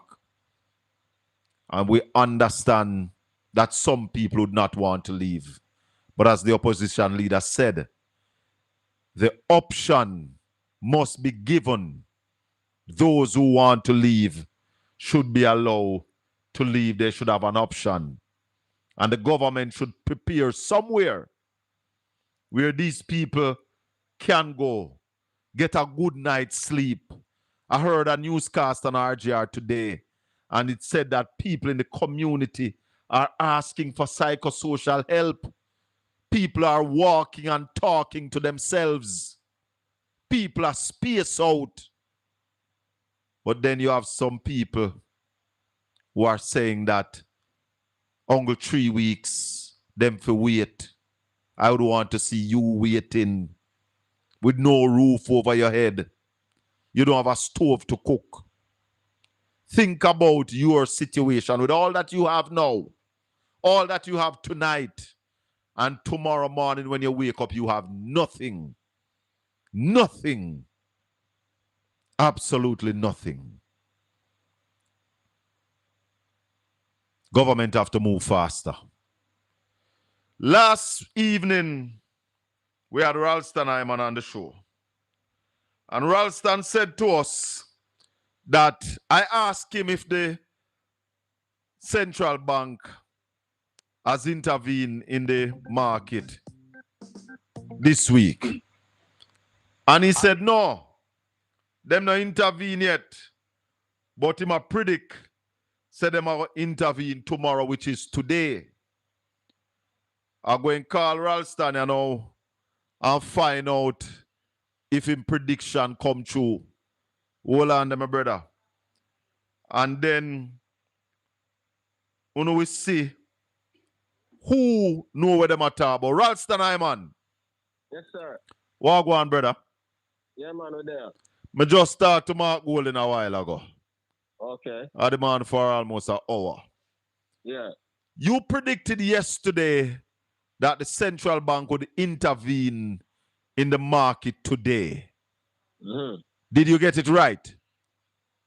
Bank of Jamaica intervened in the foreign exchange market with 30 million today, and the people wanted 60 million. So there's a chance that there'll be another intervention tomorrow. They also mopped up 39 billion in Jamaican dollars, and the dollar only moved from 161.96 to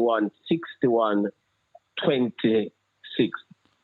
So they save what? Billions of dollars just to gain, billions of dollars just to gain 60 odd cents. So like about 70 cents.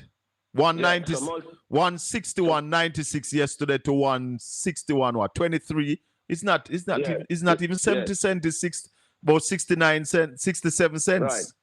So multiplied for your listeners, 39 billion Jamaican, multiplied 30 million US by 161.23 and tell them how much money that. Hold on there. So they did what today? They spent 30 million US dollars today. Multiply that by 161.23. 30 million. Mm-hmm. 30 million today. Multiply by 161.23. Mm-hmm. 161.23 equal 4 billion 836 million 900,000 plus 39 now.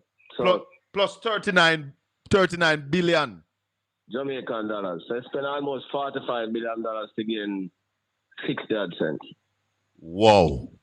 What can go so? Right.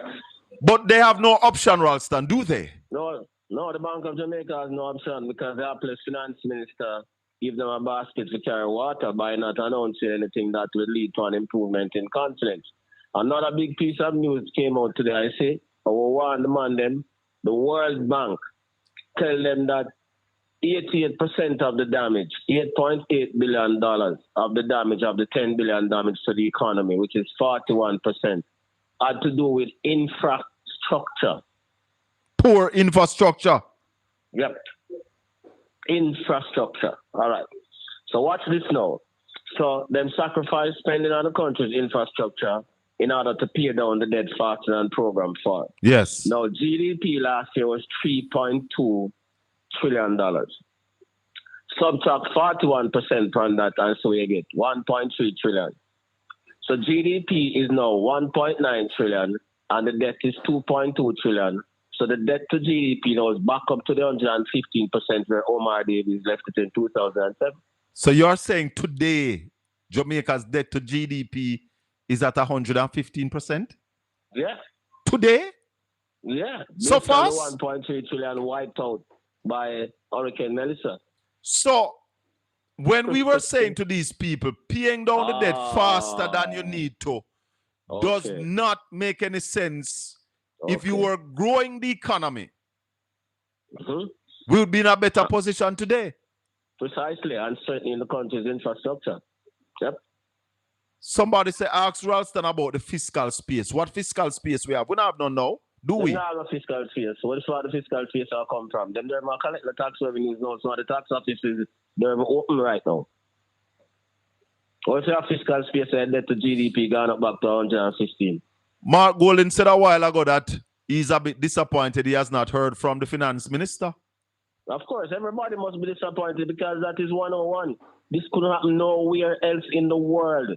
And that is why the man must rust the dollar. How can you have a national economic crisis where 41% of GDP is wiped out in a year from the finance minister? And that is incredulous. As bad as Nigel Clark is, he would have been the man who would dominate the show. He would have been out there. Even talking foolishness. Yeah, man. Yeah, man. Can you imagine that? We have not heard from Anti-Faval. So I wonder if I hide the Prime Minister. So you saw the press conference a while ago, the Prime Minister? Really? What happened here? Ralston, hold on. Where did you sell her go? Where did you go on with? Did you drop? Hold on. You sure did you? Hold on. Because it was the same thing when I had the opposition leader on a while ago. It was the same thing. Let me see if we can get Raleigh or so, because I don't understand what is happening with this phone system. Second time since evening it dropped totally. Yeah, Raleigh. Where were we again? Yeah, man. Finance minister. Yes. The so-called finance minister. How come the no, I was asking you about the press conference with the Prime Minister a while ago, if you saw it. You no, I'm kind of listen on and off. Him announce a national. He announced the Office of Relief, a National Relief Resilient Agency. Said that PJ did one in 2007, and he's now doing one. That is what you were calling for. Yeah, man, and that is what Peter Phillips called for. So him grudgingly accept what was said, yeah, after a long delay.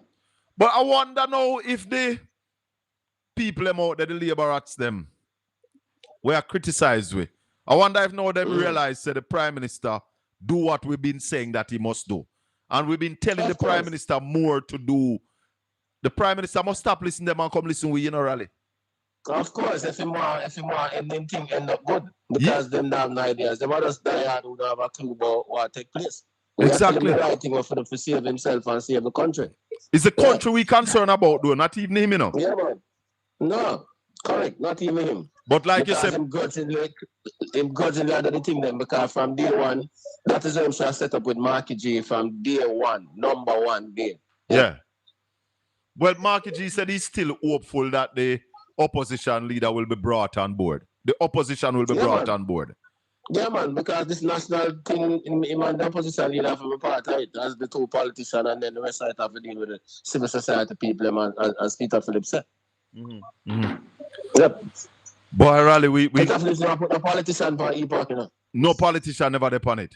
No, because the man says a matter of national survival, so we don't want a politician on it. It is about getting the thing done right. Getting the thing done right. Yep. So you expect the central bank to come back to the dollar aid tomorrow? Yeah, man, because they're under pressure. Same way, because the markets don't want 60 million, we don't want 30 million. Yeah, so there's still a overhang. Yeah, because them still are here from anti-evaluate what is going to happen. So people still are run for cover in the US dollar. How remittance stay, Ralston? How stay remittance now? Well, the last time we were flatlining, yeah? And what was saying, even though the people are foreign, generous and want to send back money, the way the dollar operates in terms of the unemployment, the US ICE rates and all of them things, them things that affect remittance flows. Yeah. So now getting the whole part remittance is a big increase, although the people are sympathetic to what going on in Jamaica, because them themselves have difficulty in making it the way Donald behave and all of them things. BPO still out of service for a long time. Tourism have a problem. Yep. And that is why the IMF thing is so important. So I heard them in the PAC today saying that there's about 640 million US dollars available. About 50% of that is loan. Where the rest going to come from to do the rebuilding? Well, that is what I try to tell you. We don't know where they get that from. Yeah? We don't know. Yeah? So we need to hear more from the finance minister. That is the key.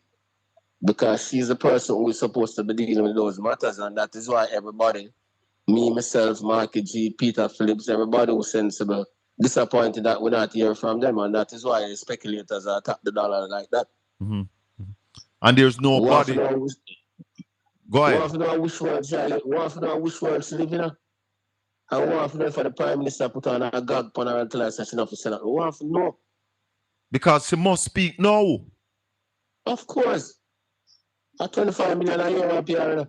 25 million a year. 25 million a year we appear. So be silent? No, man, that can't work, brother. That can't work. That cannot work. But when the woman will come say, Ralston, what is it that she's going to come and say? Colin. Yeah. She's supposed to tell us that This is what I've been doing in our discussions with our multilateral and bilateral partners because it is obvious that we need help from them people. Yes. It wasn't a coincidence why the IMF issued a statement saying that Jamaica has not approached them, because they expect Jamaica to approach them. Long time. She's supposed to come and tell us what is it that she's been discussing with the Jamaica Bankers Association, which has been giving a whole lot of trouble to the Bank of Jamaica in terms of bringing the interest rates down because people need low interest rate money to start again. She's supposed to come and tell us what is it that she's doing with the Development Bank of Jamaica, Exim Bank, in order to get the small business sector started again because the small business sector is a major driver of economic activity, the major payer of taxes, the major employers. Those are things that people want to hear from her. What is the National Economic Recovery Plan? What is going to happen to these wage negotiations that we've been having just before the hurricane? That is also and that is why the trade unions are so important. The minister is supposed to be telling us what is it that she's discussing with the Confederation of Trade Unions in light of the fact that the revenue flows have been interrupted by Hurricane Melissa. These are the important matters that she's supposed to be telling us about. And she's not talking to the nation? No, we can't have that. It is intolerable. Is it that she's working behind the scenes? But if you are working behind the scenes, communication is a part of her work. The timely dissemination of accurate information is of paramount importance to the smooth functioning of markets. So whether she's working from behind the scene or not, she has to be talking to the country. You can't work behind the scene and keep your mouth shut. Say that outside your work and not talk to your wife and make sure where I'm going. I'm mad, Mr. Peter, man. I think that joke business, man. Pick the business, man. Yeah, man. You think we should have shake up the cabinet? Yeah, man. In fact, she shouldn't even get the position in the first place. But the fact of the matter is that them now have nobody else. That's the problem. That's the problem. Because she's not performing on none of the ministry that much parts ago.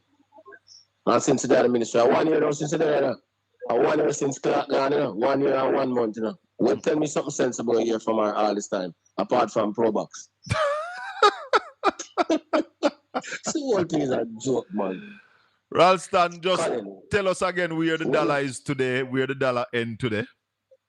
161.23 after heavy central bank intervention, 30 million US dollars, and the mopping up of 39 billion Jamaican dollars. And incidentally, to show all the thing get attractive, the man them who, although the bank wanted only 39 million, the man them pumping over $50 billion.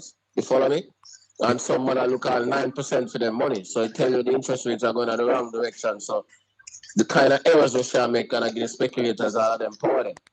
By the way, the government will be seeking to borrow almost 20 billion on the 26th of November in order to help fund the budget. 26th of November, they will be seeking to borrow 20 billion. Yes, so the JLP trolls can go up on the Bank of Jamaica website and them see all of that information. Because we talk off of the top of our head, we talk about information. Because we follow the data every minute, every second, every hour, every day. Know that. We know that. Yeah. And that's why I told the GLP trolls yesterday to stand down. You can't help this government. You can't help your prime minister right now. Stand down and allow us. You can't help the nation. You don't have no idea.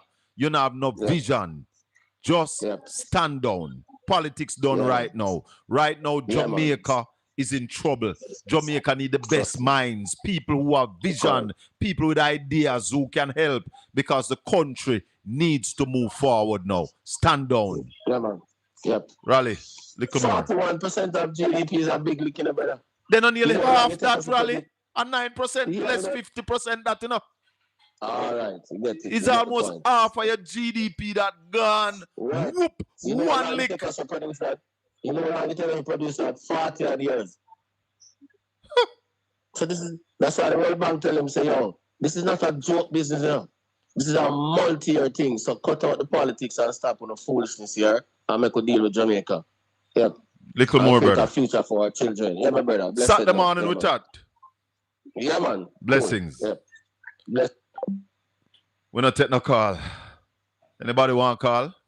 876-804-7072. Where the labor right shoulder now. No call no man tell me say we attack foolishness because I am worried, you know. I don't know how many of you on the platform right now. I want to like up the live now, man. I want to like up the live, man. A whole heap of people there on the live, you know. Over 1,300 people there on the live. And my uncle have 278 likes. Like up the live, man. Touch up the thumbs up. It now costs you nothing to touch the thumbs up. Send the channel to your friends and family, everybody in your contact. Tell them to come here because this is where we are discussing Jamaica. The benefits and the problem with Jamaica, you know. We not sugarcoat nothing right here, so. Right here, so we are taught the truth and nothing but the truth, so help me God. Jamaica in problem. Favour Williams is the worst thing that happened to this country. Ralston tell me yesterday, Uncle Faggy Mullins, in the history of Jamaica, was a worst finance minister. Hey! One of there. One of there. Speculation and uncertainty is a part of economy function. Yes, it is. And it's speculation and uncertainty. I mash up the thing right now. Good evening. Welcome to the Colin Bell Show. Good evening, Mr. Bell. Yeah, man. Speak up loud in your phone. Speak up yourself. Bless up, man. Jamaica in a serious problem, you know? Serious problem, brother. Our managers are lacking. They are incompetent. Why? You know, we have to come out tight. Why? Rough. Yeah, but you see the news with the Bangladesh Prime Minister where them out there. Yeah, man. Yeah, man. Yeah, man. Sentence her to death. Yeah, we need some law like them in Jamaica. Yes, man. But right now, brother, all of us who can assist the government need to assist the government. You hear the leader of opposition say, it's not time for politics. It's time for Jamaica's recovery. But if them not care with people in Jamaica, them not going to fix it, you know. Well, and we're not seeing that care on show. Yeah, we're not seeing that care there. We're not seeing that care there. Not seeing the care on show. We want a caring leader, you know. Yes. We want a leader, caring leader. We don't have no leader, you know. No, we have a manager. Because a leader is supposed to be the father of the nation, you know. Yes. Yes. You like how you take care of your family. And your woman, so you have to take care of, when you're a leader, you have to take care of your country. Yeah, man, you have to guide the sheep. You are the shepherd.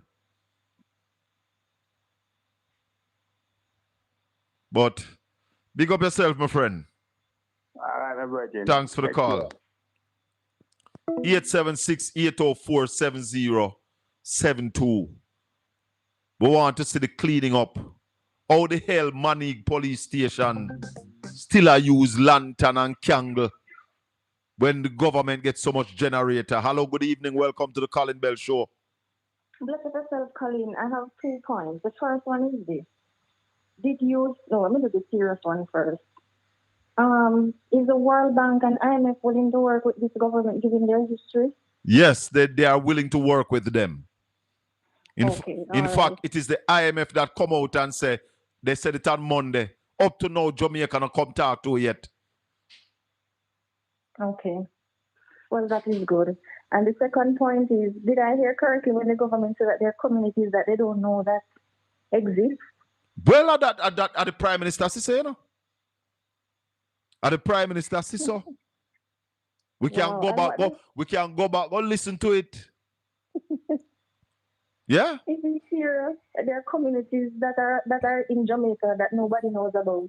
Well, on their mappings, it's not that nobody don't know about it, but their mappings, them never have it.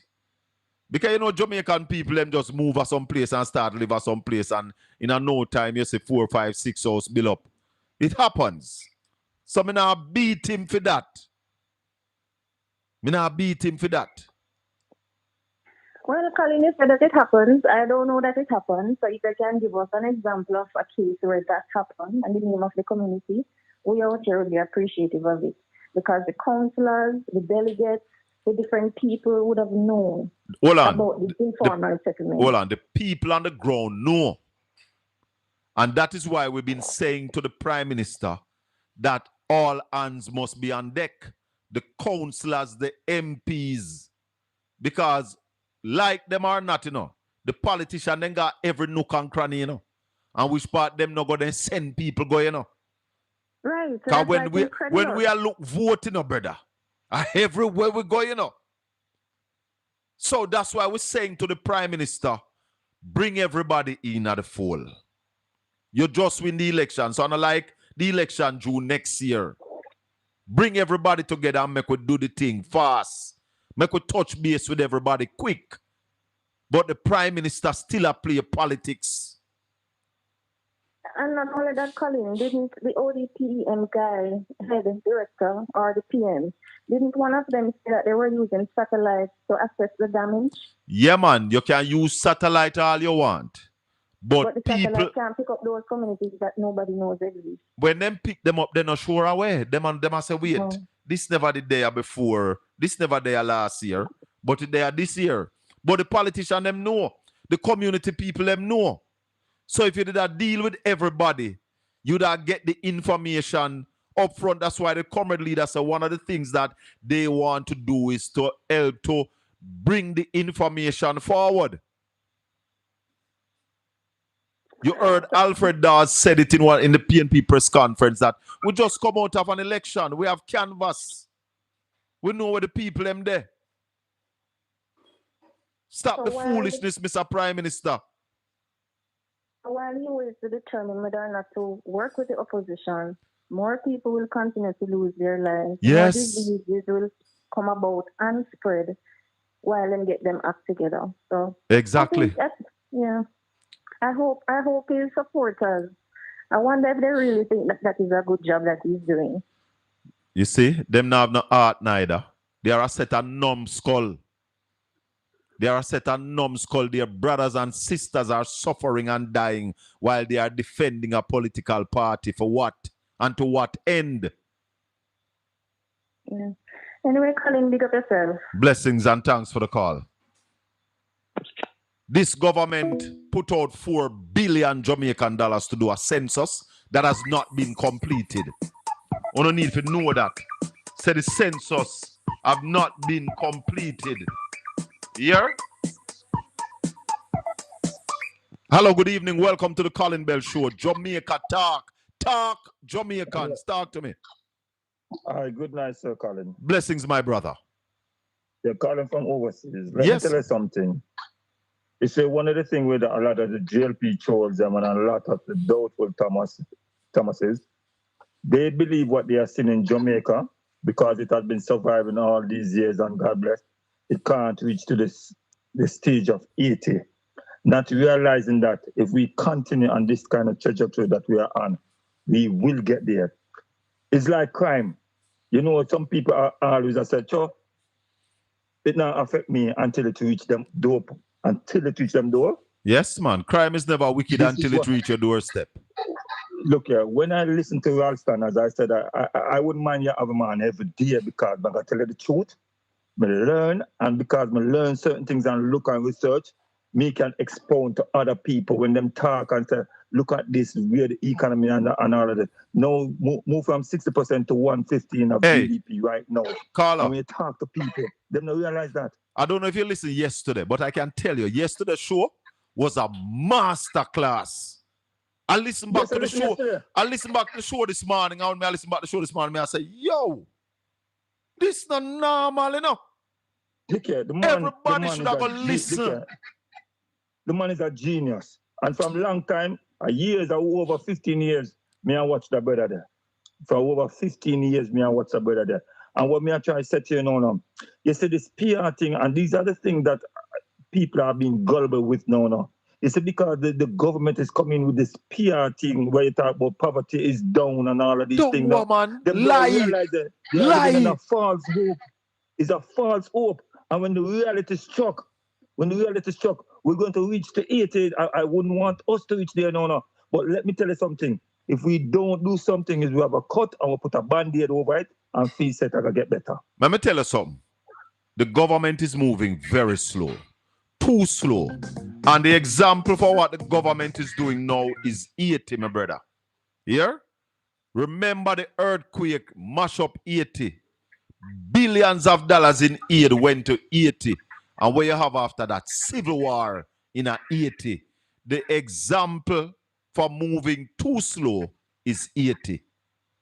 Let me tell you something. Go ahead. The first of this government, this is what I want to say a long time. The first of this government, I'm going to tell you what. You see if them come out of this thing and smell like roses, they want to use that as a campaign thing. Because you remember this now, them they use the COVID, says COVID mash up and recovery. And remember they said that every time PMP get the government, they mash it up and they are not good economic persons. Which are the biggest lie that, you know? No, me believe that they don't want, we know it's lie, but me believe that they don't want it. They believe that they can do it to come out and say, see that we are good economic managers. And these are the failures when people, let me tell you something.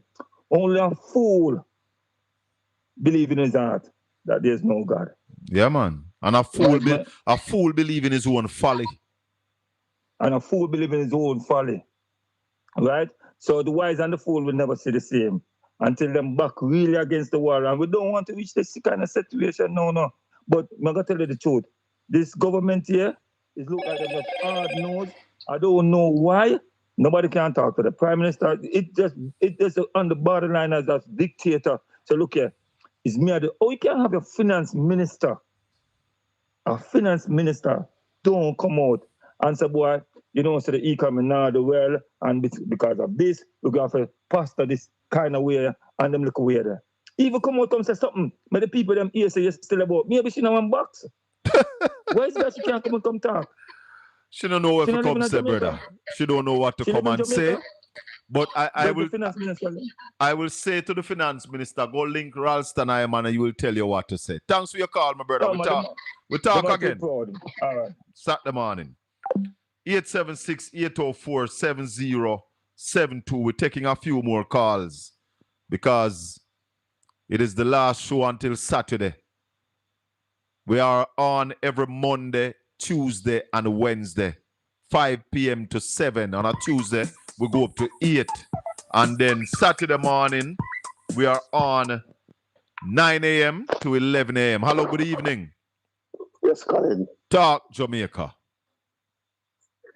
Why you let me know with this mass problem, you know? With this what? $40 million. Can you hear me? What you said a while ago? $14 million to build the welcome sign at the Sangster International Airport in Montego Bay. Sangster, I think that one was 18 million and the one on Negril at 12 million. I think so. I'm not 100% sure, but I think that's something to that effect. And $10 million to the MPs to take care of the people who are in disaster areas, eh? Rubbish. Or that will work out. Rubbish, my brother. Rubbish. Rubbish of the highest order. Well, I'll leave it there, mate. I'll leave it right there. All right, party. Respect and thanks. 876-804-7072. Question. Why was CARICOM leaders taken to where the hurricane passed, yet they made trip to other parish as though it was ground zero? Why they never take them to Black River? I think so. I think they did. They leave from Montego Bay and they went to White House. White House was actually ground zero. Hopewell, that's where the hurricane made landfall, you know. Eastern Westmoreland. Yeah, man. So, Marshy. What you doing, man? Well, let me ask you, so anybody see Nevio? Where is Nevio? I'm not hear from Junior yet, you know, Marshy. I'm not hear from Junior yet. I want to get information from Junior down at St. James. Go ahead, Marshy. Talk to me. Yes, and Nevio is true. We need to hear Nevio. Yes. We don't share opinion, but we want to know so them all right. Nevio is an honest man, yeah? Yes. Nevio is an honest man. And we come with the propaganda if you don't know where you know where you know. And Showerman. When you have to talk to Showerman? No, man, I talk to Showerman all the time. You know, Showerman is a man who call me one away and I say, Colin, how you do? You all right? All right. Yeah, good. man. I talk to Showerman, but me not hear Junior from the Hurricane and me not hear Nevio. Yes. Talk it's to very me. important. Tingle, the Prime Minister, when the Prime Minister get the with the 10 million something, we have to understand when you know a town reasonably good. When you leave downtown and going east from Windward Road, Yeah. you go around to a place where you have Vauxhall High School for your left hand side if you're going east. Yeah. And there's a building there on your right hand side, you know. You mean the building where Mr. Dawes said the people are not farming for therapy, them are farming because food short over there? Same, sir. Tell her. Same, sir. Tell her. Tell her. So, Rubber. I wonder if over there the Prime Minister did that from. You understand me? Because I wonder if the man realize what $10 million is. Me not disrespect the Prime Minister in a Marshy. But me I say, somebody if you tell him say that, if you take that and push you where sun not shine. Exactly so. That, because that is a sick joke.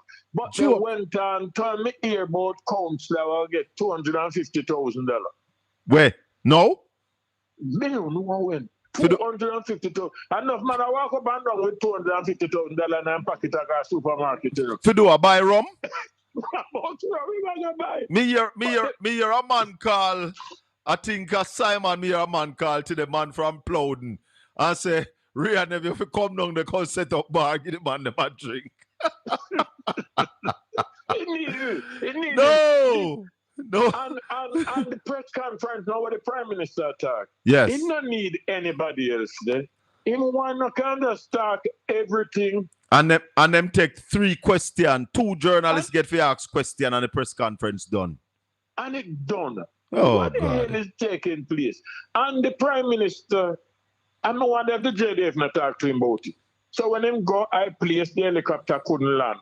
That's why I never land. Helicopter, no, couldn't land. Marshy, may I wrap up the show? Make we talk Saturday morning. Quickly. Yeah. The man went on. Hold on, Marshy. Hold on. Hello, good evening. Yeah, sharp, sort of. Hold on, I'm coming right back to you. Yes, Marshy, finish up. Yeah, the man went on to the north to talk the goodness of the JDF, and he said he get a frantic call. The frantic call come from James Robertson, and it was about a man in a riverbed few much there. That in a river, you know. Yeah, and JDF got to take him out. I didn't see that go. I landed JDF land in a river. Brap. The Prime Minister knock your head sometimes, you know, believe you me, you know. But the Prime Minister now climbed down on a ladder, Marshy. That's why the copter couldn't land, so the Prime Minister not climbing down. Little more, Marshy, we talk. All right, let's up yourself. Yeah, man. Good. Hello, good evening. Welcome to the Colin Bell Show. Colin, good evening. Yes, sir. First time call, but me have to call. Me listen and rather everybody every day, long years now. Me have to short synopsis. Me have to something to you. Yeah. You know, I back up the Prime Minister, yeah. What do you mean the man don't know say certain place exists? Not until all of a sudden mapping, when India look vote, India use mapping and drone and this to find people them to come vote for them. Mm-hmm. What do you mean so certain places don't exist? They don't know so they exist. Well, you hear the man at the press conference. Managers. Yeah. Parish council. Where them come from, man? But that is why we've been saying bring everybody to the table. You bring everybody to the table, we get through faster. I don't want to hold your time, but listen, even when saying reconstruction, whatever. Yeah. Man, name everybody, you know, when I got involved. I don't mean anything about opposition for me. Well, make us see what go on, no? But anyway, I have to do one of the biggest folly. It's like when they say, you know, ban Jamaica for Jamaican. I same thing man done that. Man, so there are communities that exist, so nobody don't know. But can go someone. Little more. Anyway, make somebody else call you. Little more. 876-804-7072. We have 6 more minutes on the show. 6 more minutes. If you want to call right now. 806-7072. This is the Colin Bell Show. Talk Jamaica. On the need for talk. Bad people strive. when good people keep silence. You hear me? A lie goes unchallenged, starts sound like the truth. I will want you to tell the people. You see, yesterday's show was a masterclass on Jamaica's economy. The most credible stats was given yesterday.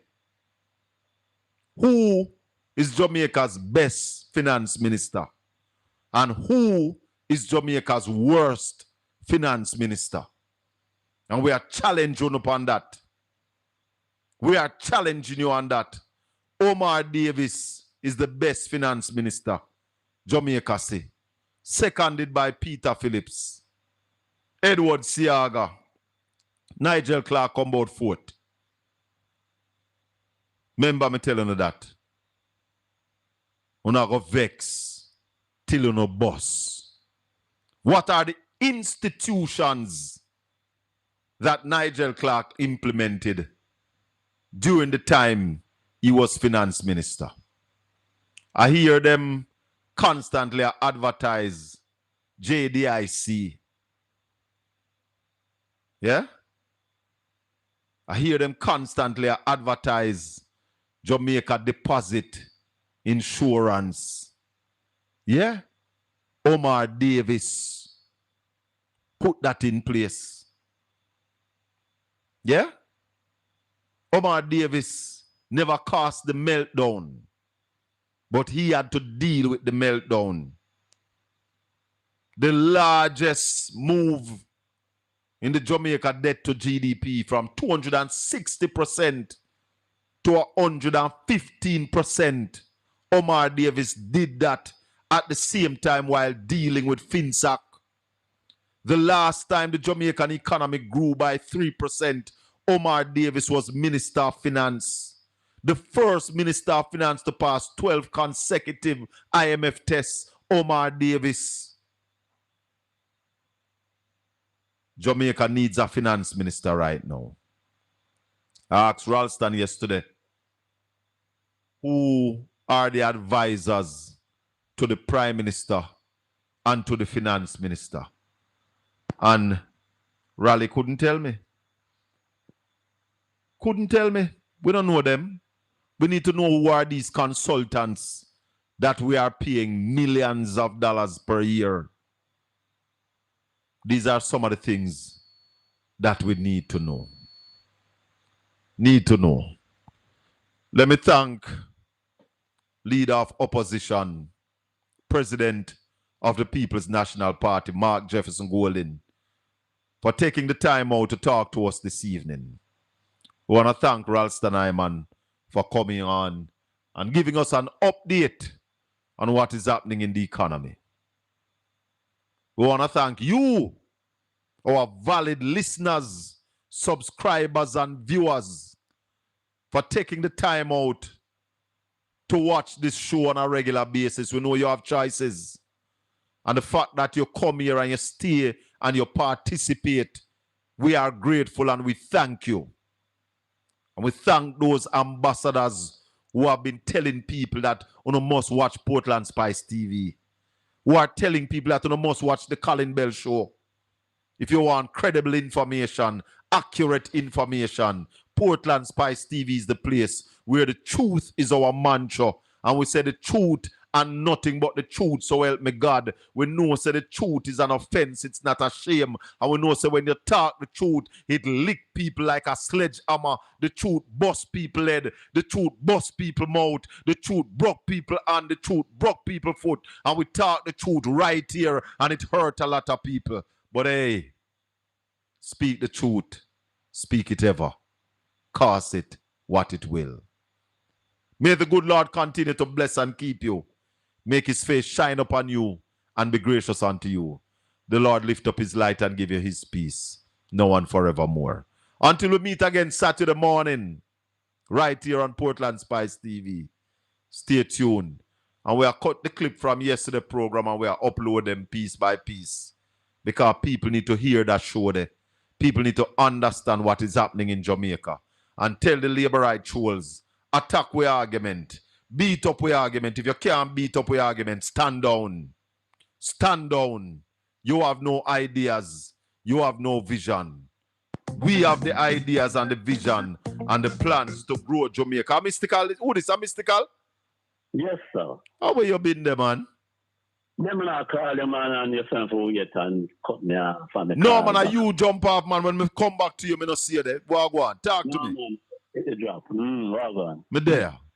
All right, so I got bits and pieces of the press conference, yeah? Yes. So I heard enough to inform you of the platitude and display of the Prime Minister as usual. I mean, the glossaries and the insincere declarations, because those things will never come into being. And if they come into being, they will come into being way after the end would have devastated the reality, yeah? You know what rubbed me hard, and I heard two previous callers refer to it, is that the Prime Minister don't know that certain places exist in Jamaica. Well, that's what the man said. And then the man tried to give rationalize them.